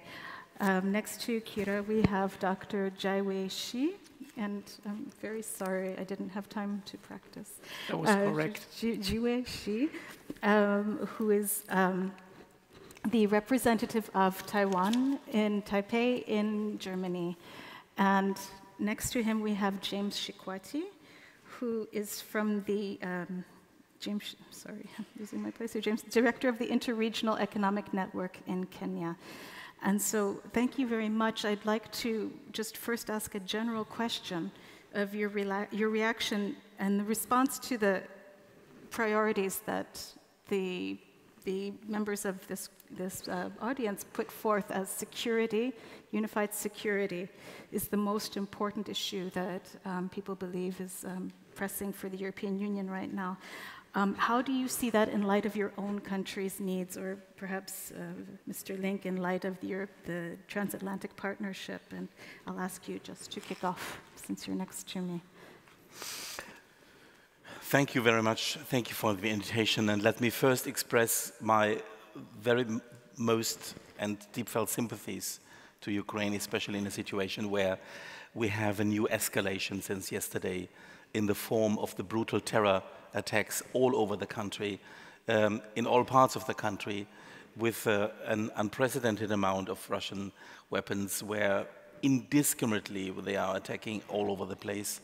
This is another escalation, and it needs a clear answer.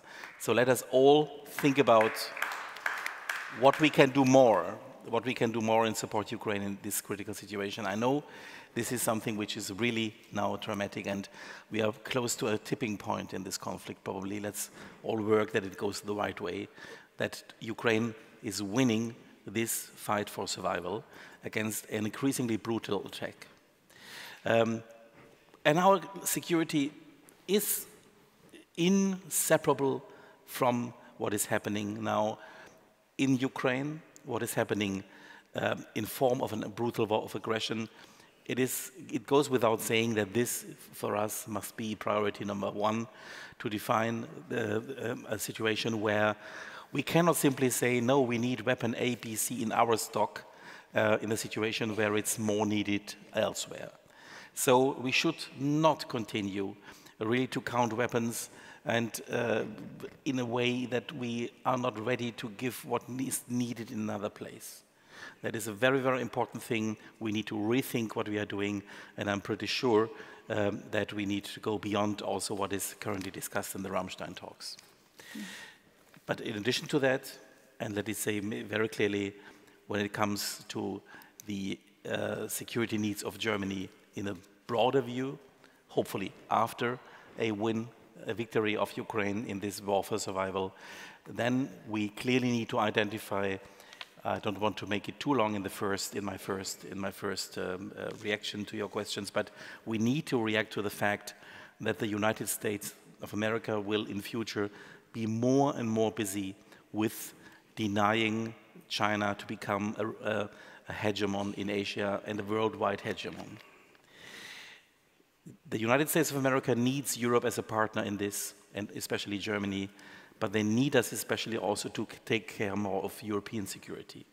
So there will be a division of labor in future, and what I say now is not reflected with Republicans or Democrats only on one side of the aisle. No, either side, Democrats or Republicans, will have to face more on Asia. It's not a choice, it's a necessity. And therefore, they need a stronger European Union on this side in order to be a strong European pillar of NATO. Only together, we will be able to face these threats. That goes for Germany, but inseparable also for the European Union. And when we Germans define our security, it's always as part of the EU, never alone. Thank you. Ms. Rudik, as you know, before the February 24th attack on Ukraine, there was quite a lot of investment in Ukraine with respect to rule of law and human rights, and I'm wondering now, after this war, after a Ukrainian victory, what do you think will be the priority investments and partnerships with the EU for Ukraine? Hello, thank you so much for having me. It's a real pleasure being here, and thank you so much, Mr. Link, for your willingness to support us even more of what we are receiving right now. So I think that the investment into the rule of law and into the human rights is critical and should not stop. This is something that will help my country to go through the war and actually be rebuilt afterwards. Because when we are talking about the investment after the victory, it will solely depend on if the rule of law will be actually working in Ukraine. And so without a doubt, and my party in Ukraine was always standing for all the reforms that are related to establishing a real rule of law. I want to react on the security question that we're hanging here, and you cannot even imagine the terror that Ukraine is going through. You can imagine the vice prime minister is hiding right now somewhere in the bomb shelter, fearing for her life because there are rockets that are coming to destroy us, to kill civilian people in Kiev. This is something that we in Europe have not seen for 80 years, right? So a couple of generations, we have not seen a major war, and we forgot what it is. And we forgot what it is to change our economies to the wartime. We forgot what it is to fear for your life every single day. And what is happening in Ukraine right now is affecting every single country in the world. I'm back actually from Africa, where I was in South Africa talking to leaders of the liberal parties, where we see that the influence of the war on Africa is huge because of the two concepts. The first is obviously Ukraine is exporting the grain that Africa is very much reliant on. And we really want to help. Exporting grain is one of our key economic directions. But the second is the principle that affects every single speaker on this panel. And this is the security principle, and this is the tyranny principle question. Is it okay in the modern world for one country that has stronger, well, hopefully not, but stronger, bigger army and the nuclear weapons to annex the territory of another country? And this is a question that is hugely important for Africa, because there are so many countries there that are looking around to its neighbors saying, okay, well, would be good to have a piece of that. It's incredibly important for Taiwan, because we all know the threat that our colleagues are living under. And it is critically important for Europe, because, you know, the main issue that we are facing right now is that there is no definitive plan on how to defend liberal values, how to defend democratic values, and what is the major plan for democracies to continue dominating in the world. There is no plan. We have not heard it, and this is the main issue. In Ukraine, it's, in a way, easier right now, because we are fighting for our survival. We are fighting for the fact that there would be a tomorrow for ourselves and our families and the loved ones. And we know that our plan is to fight and ask for the help, because we are unable to win this war alone. And I want to extend the gratefulness for every single country that is here, and representatives and citizens of them who are supporting us. Because if there is anything good in this war, is that it is a proof of concept that the unity is the key, and that we can only survive if we stand together. So it is easy in Ukraine because our plan is clear. We are fighting for our survival. We are fighting to have a new day. And we are fighting to regain our sovereignty. But what is the major plan for the rest of the world? And who is working on it? And where is it, this plan? Because there are so many questions on, so is Ukraine going to negotiate with Russia? How the war would end, and how the Europe would look after the war? But it all ends up in this one major plan. How are we as democracies plan to continue exist, work in different parts of the world, and make sure that we have something to contradict tyrannies? Because you see, tyrannies, they can work strategically, and they can work planning in 50 years ahead. I have been to Africa. Something that impressed me a lot is that for the last 50 years, Russia and China have been very active there, same as in South America, same as the rest of the world. And in democratic countries, we are so much concentrated on our domestic issues that it's harder to look up. And what is happening there is actually frightening. And the result of this frightening you see right now with hundreds of rockets being sent over to our homes. Just huge pieces of metal that are coming there to kill us for, obviously, no particular reason. So with that, I will so yes, thank you very direct much. it to my colleague.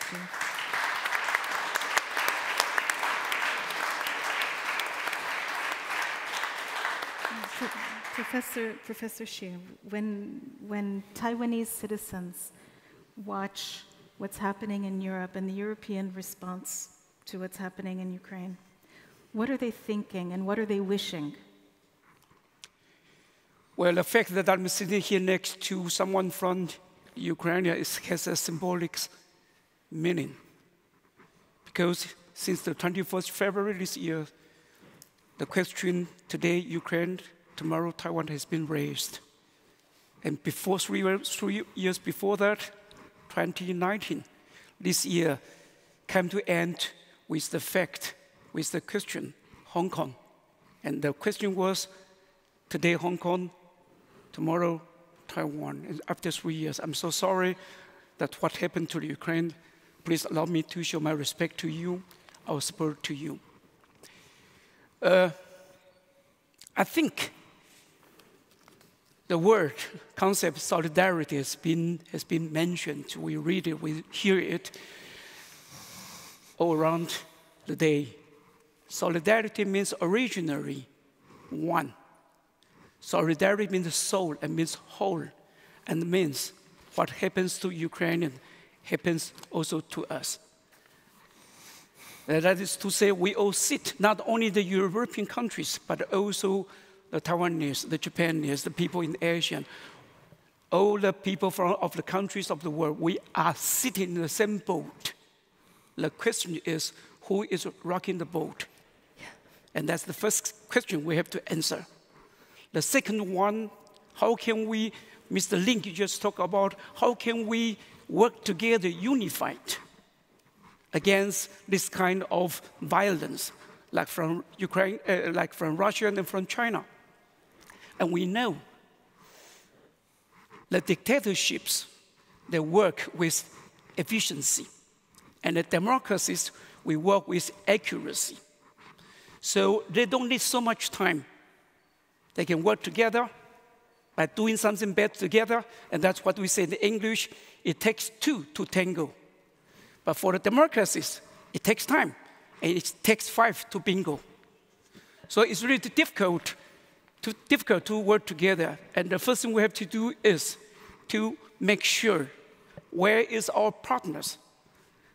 I recognize this problem here in Europe since working in the year 2016, some longer than 6 years. I realized that the European, they try to reshape Europe by renaming the names, the definition of their opponents. And that's why we start to hear around 3 years ago, partner, and then competitor, and then rival. So by doing this, I think it's not enough. You have to show, and we have now the case, the living case here, we have to show that we do really mean solidarity, that we are one, we are united. We have to try everything to stop, to deter Russian Putin from being the winner of this war.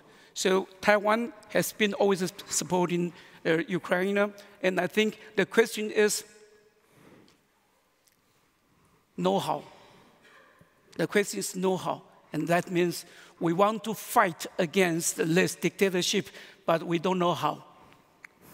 So I think when we sit together, is a is that it's not only the words we express, but also the actions. I think I don't have to tell Europeans what to do to fight back the Russian. But it's important is that we stick together.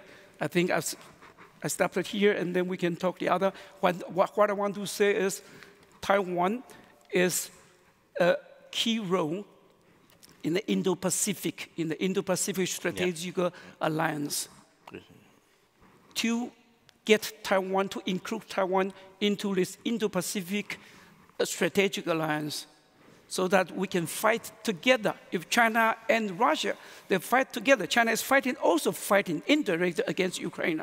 So take Taiwan into the boat, and we can work together. Thank you. Thank you.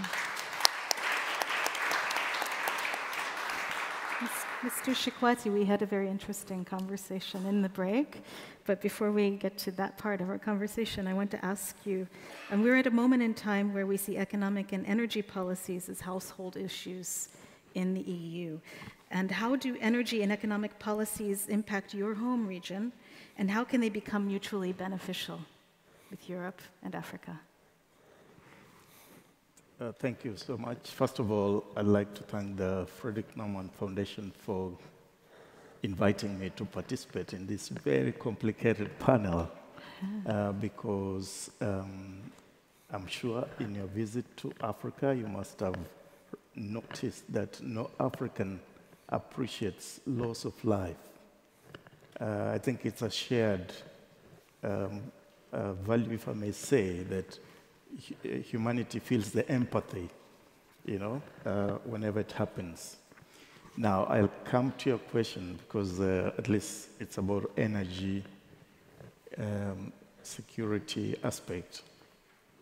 I think in terms of background, you'll realize that Europe, or the European countries, or what we learned later this morning, the West with capital W, has been in Africa close to 200 years.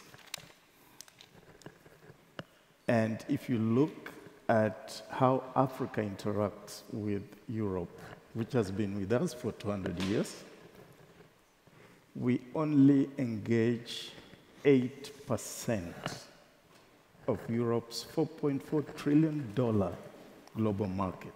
8% only. 200 years, 8%. That's before we even break it down to specifics of energy. And we have new players that are barely 20 years old in Africa. And we are already engaging at 4% of their $4.4 trillion global trade. So something is wrong in Europe, the way Europe interacts with Africa. And it starts with those figures. So now when it comes to energy, obviously, there's a question mark. Africa has a lot of energy reserves.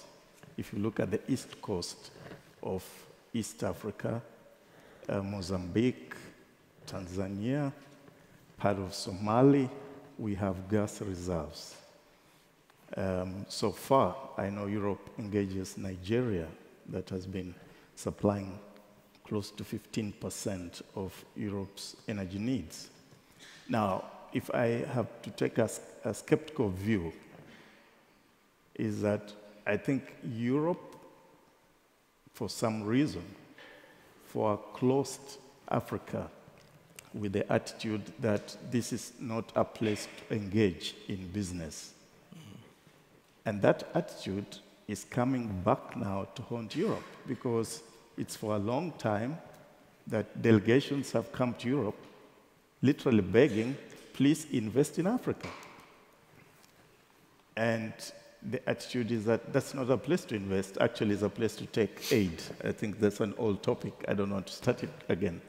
So in brief, I would say that I wouldn't want to say that the conflict going on between Russia and Ukraine presents an opportunity. I think that will be a very unfair point. I think basically I would just go to my initial point of 200 years and only 8% engagement. It has nothing to do with the conflict in Ukraine. So Europe has to ask itself, why is it so? And a new player, barely 20 years old, is already at 4%. So meaning that if you give it another 30 years, maybe the new players will be at 15% or maybe at 20% engagement with Africa. So I think, in my view, the conflict happening right now puts agency and urgent reflection on the side of Europe and how it operates as far as multilateral system is concerned. Thank you. Thank you very much.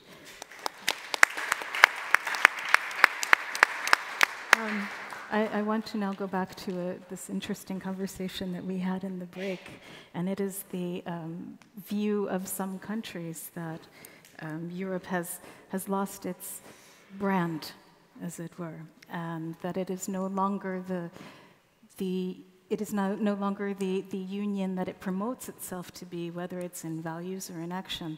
And I would like to ask our panelists to comment on that from their regional perspective, and what is it that Europe can do to bring back that brand? So, Mr. Link. First of all, it's really very important, as Mr. Shikwati put it, that Europeans try, in respect to both Africa and Latin America, really try to bring on the table the issues which could be mutually beneficial for both of us. And there are so many, not only trade. Trade, of course, yes. As a liberal, as a free democrat, I am very much in favor of free trade agreements. We will be fighting. You will see us fighting, Ricardo. You will see us fighting for Mercosur. Absolutely. And the same for fighting for finally really opening up also our markets in areas where we're still blocking, for example, products from Africa. But beyond trade, we need also to address areas where states in Africa and states in Latin America share not the classical Western values, as we call it, no, share principles of international law. And that is indeed the question of sovereignty, independence of states, independent of your size and military potential. Because if we, and that is my point, what Europe needs to stand for, we need to stand for individual independence of states, independent of their size, history, or military power of their neighbor. Because that's actually what we are seeing. Nobody in Africa can remain quiet, or in Latin America, if the principle what Russia is using against Ukraine would be the dominating principle. So that is, I think, important. Yes, we should speak values, but we should sometimes, in respect to these states in Africa and Latin America, where they often feel patronized by us, we should more speak about principles of international law.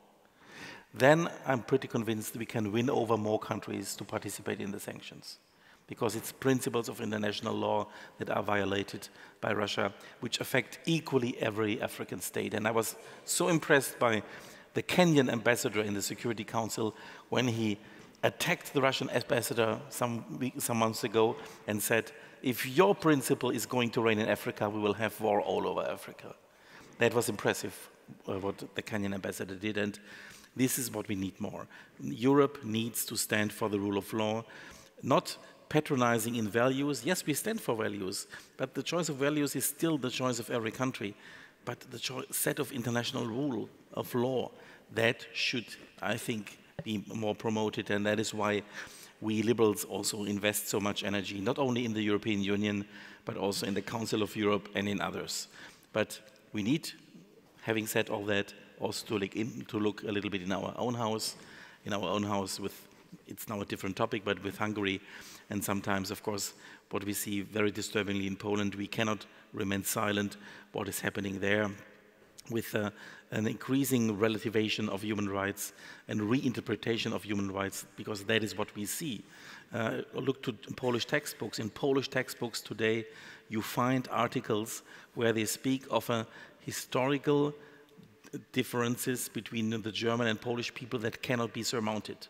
That is in the latest textbook edition, last year changed by the Polish government, and what young people in Poland are learning. Is that what we want to see? So it is extremely dangerous also what is happening inside Europe, and therefore we are in pretty dangerous times. We need to fight at the one side our internal dangerous divisions, and at the same time we need to open up more in respect to Africa and to Latin America, because the systemic rivals of Europe, they don't sleep. China is advancing in its interests both in Africa and Latin America, and therefore we should be very aware that what is happening is a takeover in slow motion by Chinese interests, and that is also, last word, why we need so resolutely to defend the position of Taiwan, which is certainly on the front line the most exposed to what Chinese rise to world dominance would like to be and would like to see. And that is definitely, as I said, also one of the reasons why the US in the future will even pivot more of its attention to Asia, because of the sheer need also to avoid the rise of China even more.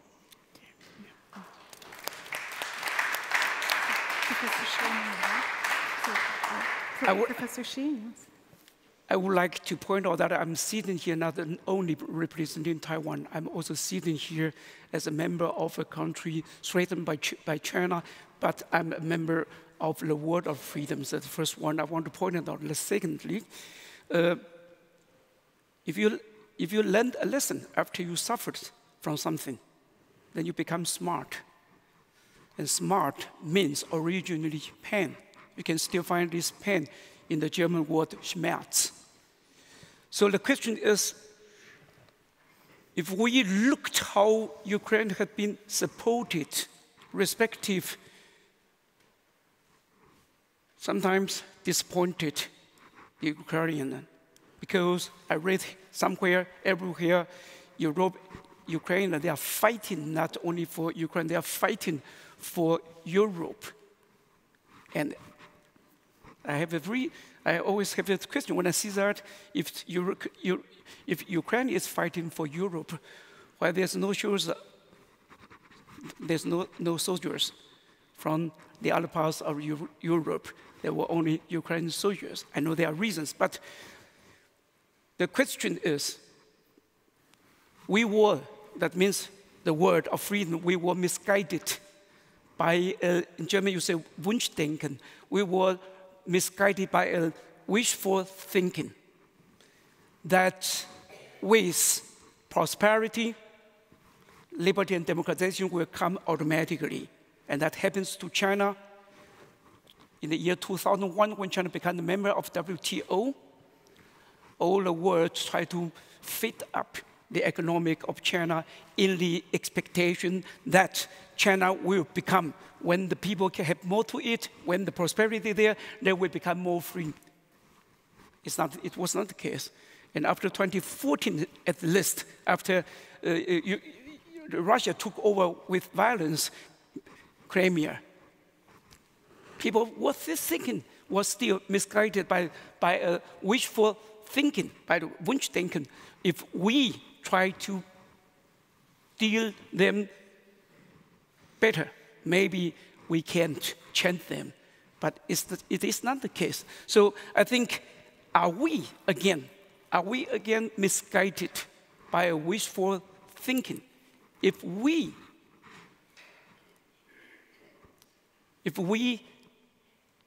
behave ourselves more with consideration toward China, toward Ukraine, I think it's the question that we should raise for ourselves.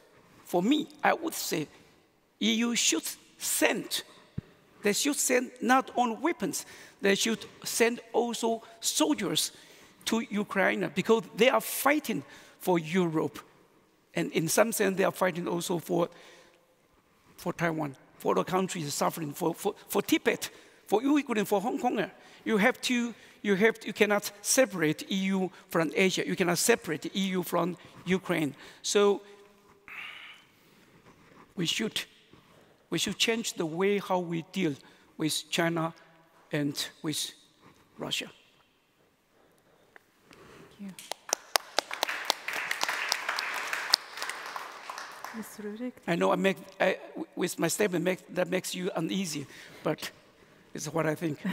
Thank you so much, and I do appreciate this.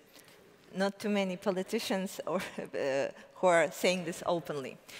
Yeah, and indeed we are circling back and back and back to the question that the result of war in Ukraine would be a sign to, first of all, of how the international community, how the Europe reacts to the similar cases that may and probably would happen throughout the world.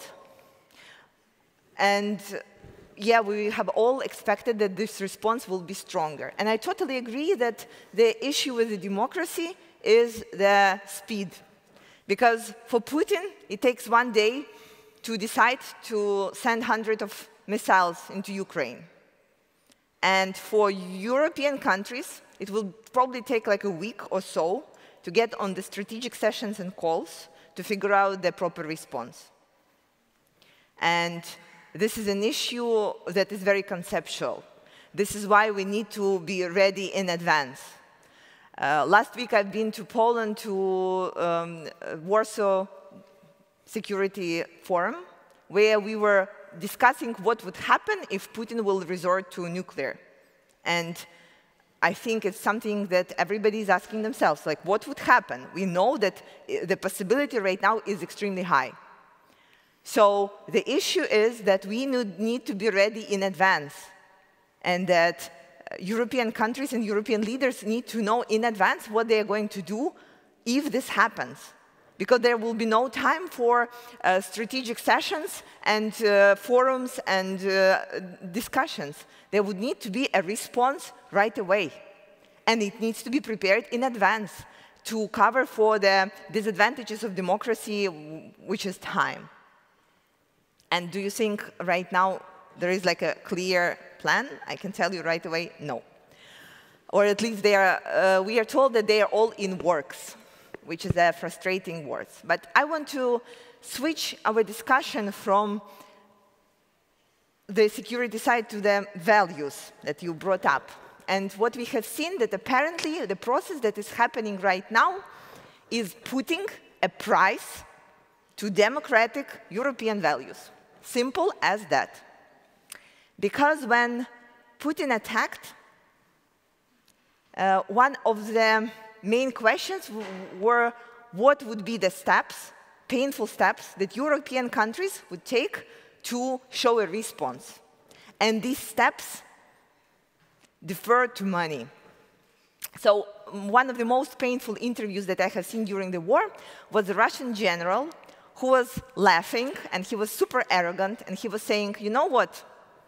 We are fine with this war, because it's basically being paid for from both pockets of European countries.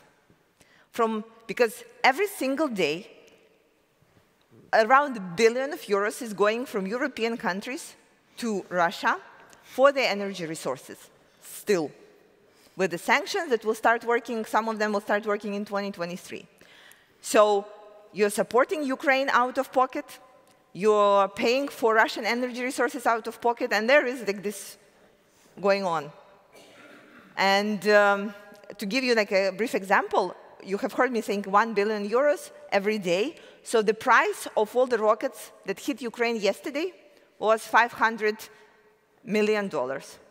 So basically, Putin could have used money that are being paid even more and still be net positive. So the question again is in putting the price on the values. Because what we see, it all goes down to how much European citizens are willing to suffer in terms of economic sanctions, in terms of not having or paying for the heat and for the energy more. In terms of the prolongation of the sanctions and the hit on the pockets. And again, it goes to the price. And we need to be very clear that all the challenges and all the questions that we are asking ourselves right now is, they are like, how much are we willing to pay in dollars or euros for supporting the things that we believe in? And this is a very fair question. Again, in Ukraine, it was easier because we are paying the ultimate price. Not only the cold, but all in all, the lives of our citizens, of the loved ones. I think right now there is not a family in Ukraine who wouldn't have either somebody fighting at the front or who would be to a funeral of somebody where you know you are holding the coffin and crying so hard because it hurts. So, last topic is one of the passion projects that I'm working on is unfreezing Russian assets that are frozen throughout the world and using them for the sake of Ukraine to cover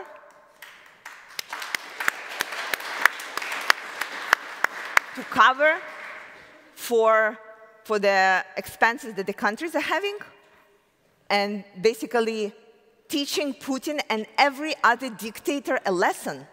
Yes. So that would be probably one and the main reason why China would not attack Taiwan, saying, if you do that, this is what would happen to you. Your assets, your money, your central bank assets that are stored in all democratic countries will be confiscated, and this is how we are going to do it. Look at Russian central bank assets. Look at Russian oligarch assets. Because I do believe that when we are talking into putting the price on our values, we also can put a price on not starting the war in other areas of the world. And I do believe that it will work. But for that, we need to put a price on different democratic values. We need to say openly, and it will be incredibly hard, that the freedom, that the liberty, that the life, for us, is more important than the private property value. And that would be a hard one. And this is what we are fighting against right now in so many legislations, in Canada, in United States, in United Kingdom, in European Union. Because, again, it's so controversial for us saying, OK, we'll take somebody's money. But so the last question is for us, if the country is violating all the international laws, if the dictator is crossing every single point from the war crimes list, do they deserve to be treated according to the international laws? Are they still a part of the system? Or are they outside the system, and we should treat them differently? And right now, we all are going through the process of accepting the fact that the ones that are violating the laws cannot be treated as the rest of the society, the rest of the international community. And this would be the only way to prevent dictators in Africa, in South America, and to prevent China from moving forward with their plans, because they would actually see what would happen to them. Because right now, they still think, yeah, well, there would be some support, there would be like some condemnation, emails, United Nations talks, but they do not see like this hit that they will take. And they need to see that. Yeah. And this is what we are fighting for right now on the diplomatic and economic front, along with the military front that we are fighting.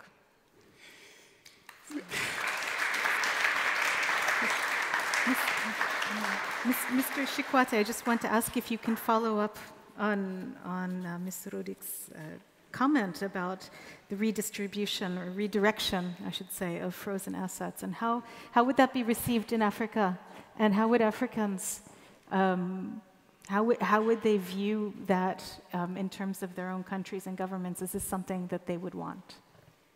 Yeah, thank you very much. First of all, I have to appreciate that the countries that are in the heat of things, You know, when you're in the moment of things flying over your head, maybe how you perceive things is not the same as probably somebody who's standing a little bit away from where the heat is. And in this case, my comment would be, let's say from Africa standing a little bit away from where the heat is, what I call the footnote countries. You notice that a lot of conversation, poor countries are not part of the conversation. They're like a footnote where the major story is. So from, with a lot of empathy to what's happening in Ukraine, I would say that, first of all, in Africa, the observation is that this is a symptom of a failed multilateral system. It's a symptom of actually a captured system, whereby where fairness and justice would have been exercised, it's not possible because of the baggage. What I mean by baggage is similar to the debate we had in a previous panel about values, where you have values, but the values are suffering what I call brand fatigue. So for example, when you talk of international law or international community, there are countries that will tell you international community is Europe and the US, right? Who gave them the mandate to be the international community? Because international community needs to embrace then the picture, the geography of what we call international community. So away from the heat of things, then the point would be, if our multilateral system is captured, how do we re-energize it so that people can look towards it for justice, for protection, for the rule of law we are talking about? But it's because we've seen in the previous incidents where major actors, especially from the West, violate the same international rules. We've seen it happen in Libya. We've seen it happen in Middle East many times. So it makes those who are standing away from the heat of things to be a bit skeptical about what's going on out there. I'd like just to offer some thoughts coming from the discussion from both Professor Shi and, I hope I pronounce right, Kira. Yes. What if we said, those of us who are not in the heat of things, that this is a trap? That somebody knows that this group of nations have been preaching these types of values. And probably they set off to trap the other side.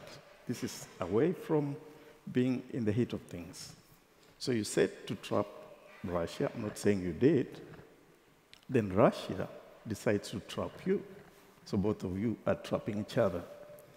Now, you talk of weapons and guns and bombs. But what Russia is succeeding to do is dropping the missiles of doubt across the world. Now, people are doubting the values that the West have always preached, and it's happening so successfully because if you recall, the missiles that were dropped, I think, yesterday on social media, people are juxtaposing those with what was happening in Libya, in Iraq, and other stuff. And you can see that's a very powerful communication. Without dropping bombs elsewhere, they are dropping what I'll call the missiles of doubt. And so, of course, as people from Africa, we don't have big guns and big bombs that we can say, let's go bomb the bad people. But I think the tactical part, of course, you can send the guns and bombs. But the long term, we have to think about the strategy that if the multilateral system has collapsed, do you want to pretend that it's intact? Do you want to pretend the UN is intact? Because to me, this is a clear symptom that the UN system needs to be reconfigured so that it can align to the current trend, because there are now more powers. They might not be so powerful, but they have a voice. So to say let's ignore the voice, I think then creates a difficult tension of how you can define rule of law and create a just system where people can then accept the verdict, you know. So this is just from somebody who is standing away from the heat of things. And I think for EU, having been in Africa, again, I have to remind you, 200 years. You see, Africans look forward a lot to the successes of EU. And even if you look at what defines our democracies, it's normally what happens in EU. In fact, every time we have elections in any African country, there'll be the European delegation issuing a statement of was it fair or was it unfair? But I think with time, and I want to use Kenya as an example, then maybe I stop there.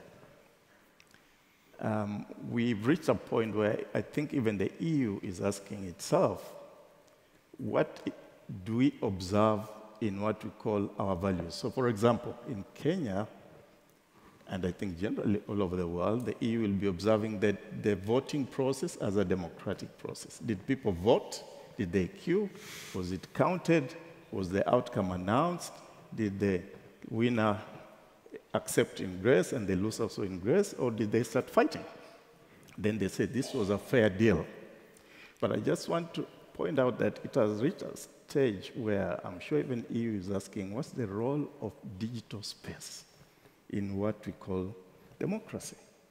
Because people can queue and drop the piece of paper, but the decision can be decided with somebody with a laptop or a cell phone miles away in terms of what the final outcome is. I'm using that just to illustrate the point that the world has changed. And if we stick with the mindset of 60 years ago, it's going to be difficult to then bring a just system and prevent further, as the MP said, scenarios of those with big guns feeling they can just annex territories. So I think I would put the mindset of things are changing while at the same time working super hard to look for a way to resolve the situation that is taking place in Europe. That's just my point. Thank you. Thank you very much. You've all given us quite a lot to think about, and I just wanted to summarize before we continue on, maybe to wrap up. But I have written down here 3 main points that I've heard that partners expect Europe to take on its own security challenges a bit more robustly, I should say. The second is, of course, that Europe should be a better investment partner, and maybe less aid, more investment, in the example of the African continent. And then the third, of course, a stronger response, and a stronger response based and more authoritative, I guess, response based on its values. And I think I heard this very wonderful term, missiles of doubt. And perhaps a consistency of approach would be the first step towards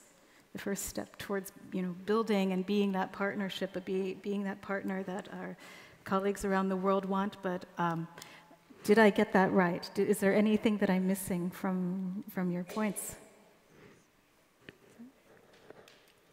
No? No, you summarized perfectly well.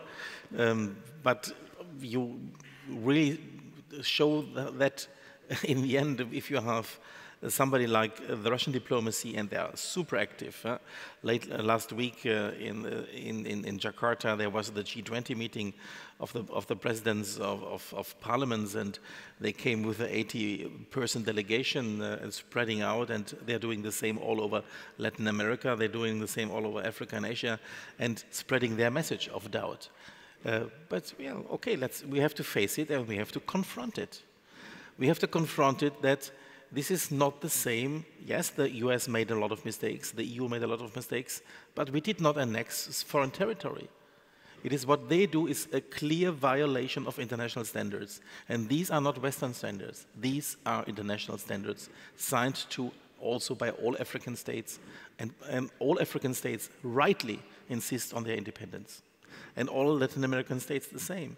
So let us not make it easier for the Russian side by going into detailed discussions, but sticking to some very, very, very clear principles. I myself tried very often to speak about values.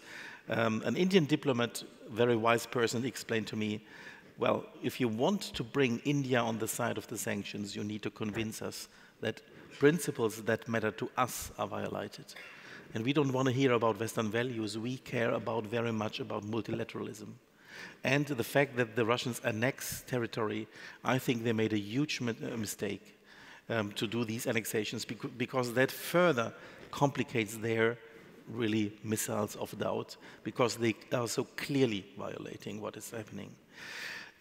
If we want to help Ukraine more, and that is why I insist so much on international law, we need to win over more countries to participate in the sanctions. We need to freeze assets, absolutely. That's a job that the EU needs to do. Fortunately, they are working on that. Unfortunately, they are too late, or we are too late. But still, it's not too late to do it. But independent of delivery of weapons for the immediate fight and freezing of assets and then helping it for reconstruction of Ukraine, we need, it's a third element, and that is really what we need to do more, where we are not good. We need to win over more countries to participate in the sanctions. The fact that Brazil, South Africa, and many others are not participating in the sanctions is extremely bad. It helps Russia very easily to go around the sanctions, let's face it. The sanctions are working, but not as good as they should and could if we would win over more countries. And this is the job of German diplomacy and of EU diplomacy, what we need to do more. Thank you very much. Thank you. I just noticed that this hour has flown by, and I want to thank our panelists very much for the food for thought and for thinking a little bit outside of Europe to think about how we can be better partners. So thank you very much for your participation. And I would like to now invite Dr. Paquet to give the closing remarks. And before Dr. Paquet starts to speak, I just want to ask all of you, when you leave this afternoon, to please, if you've used a translation device, to please hand it back to the people as you're leaving the room. Thank you. Just stay here. Just stay here. All right. Esteemed speakers and moderators, distinguished guests, dear participants, a word of thanks is, of course, the most important thing at the end of a conference like this. I do thank the speakers, Bettina Stark-Watzinger, digitally Christian Lindner, and we would have loved to welcome digitally Olga Stefanishina, and apparently, and that clearly shows how the situation is. She was not able to join us because there was another attack on Kiev, and let's hope that she is in safety and security, and all other Ukrainians are in a safe state despite another cruel wave of attack of Russia. I would like to thank, of course, our esteemed panelists as well for the engaging discussions and fresh ideas on how to make the EU more resilient against authoritarian threats from within and from outside. Of course, a big thank you also goes to you, dear participants, as well as to you, dear moderators and rapporteurs, for your valuable contributions to our workshop. And last, but of course not least, I would like to give a round of applause to our moderator, Mrs. Jennifer Gaspar, who smoothly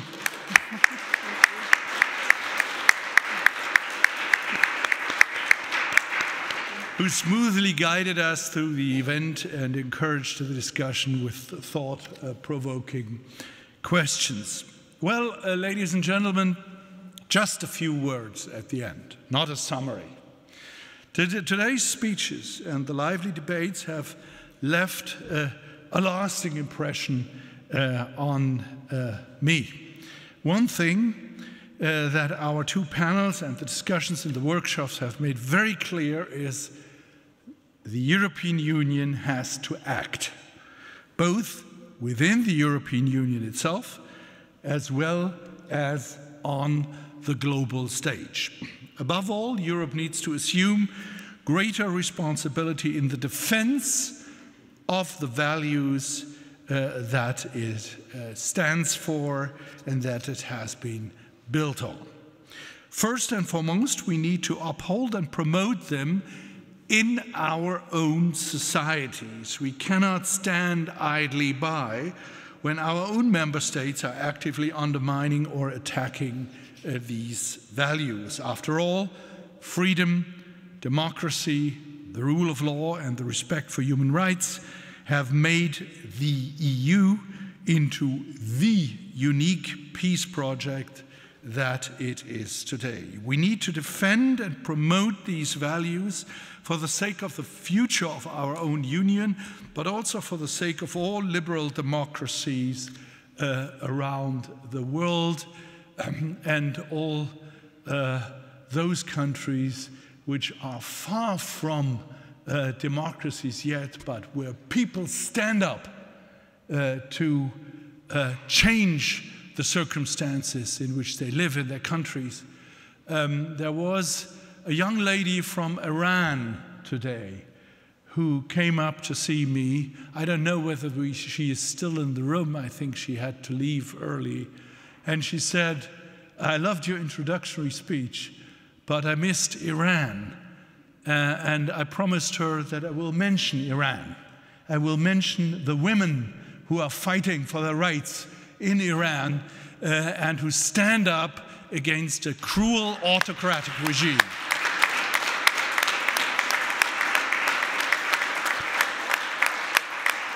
And note also that we Europeans should not idly stand by with respect to the events in Iran, but we should stand up and make a case for freedom, even in a country which has suffered from autocratic and, I might say, totalitarian rule for now almost 5 decades.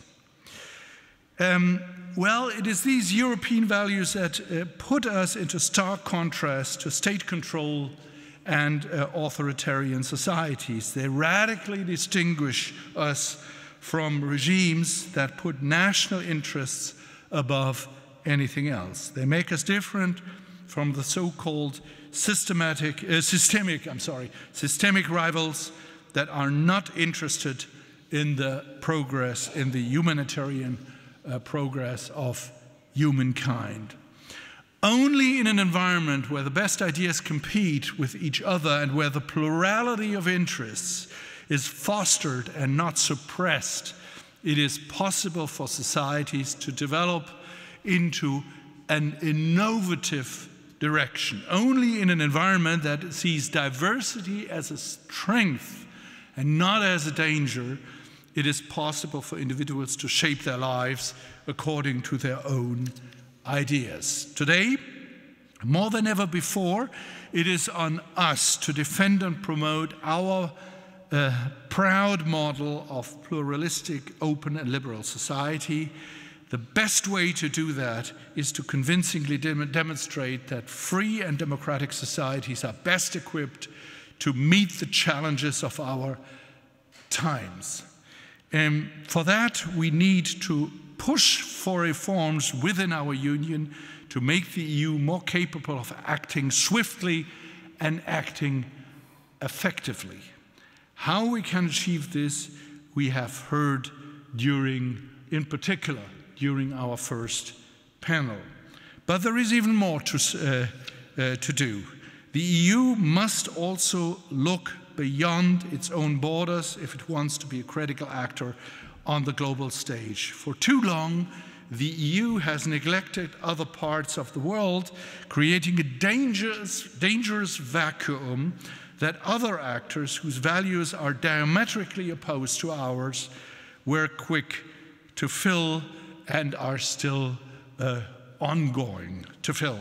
In speeches and summits, EU leaders repeatedly stress the importance of global partnerships at eye level with other world regions. But credibility does not come from words. It only comes from deeds. This applies above all to our engagement in what is today called the Global South. And I'm very thankful that we had representatives from Latin America and from Africa at our discussion table today, and it was extremely interesting and inspiring to exchange ideas with them, even if they are a little bit farther away, as you expressed it, James, from the heat.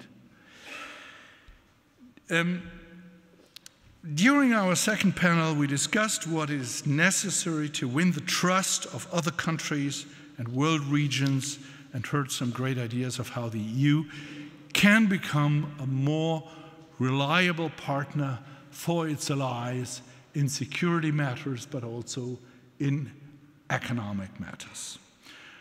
With all this, ladies and gentlemen, please allow me to come to a close. I look at the watch just in time, 1 minute over. Listening to all of you today makes me optimistic that we are moving in the right direction in a liberal spirit. You have demonstrated that liberals have great ideas for the future of Europe, ideas that are based on individual liberty, democracy, and open societies. Now, let us join forces to make these ideas become reality. Let us defend and promote our values at home and abroad. Let us reshape Europe together. Thank you very much for your attention.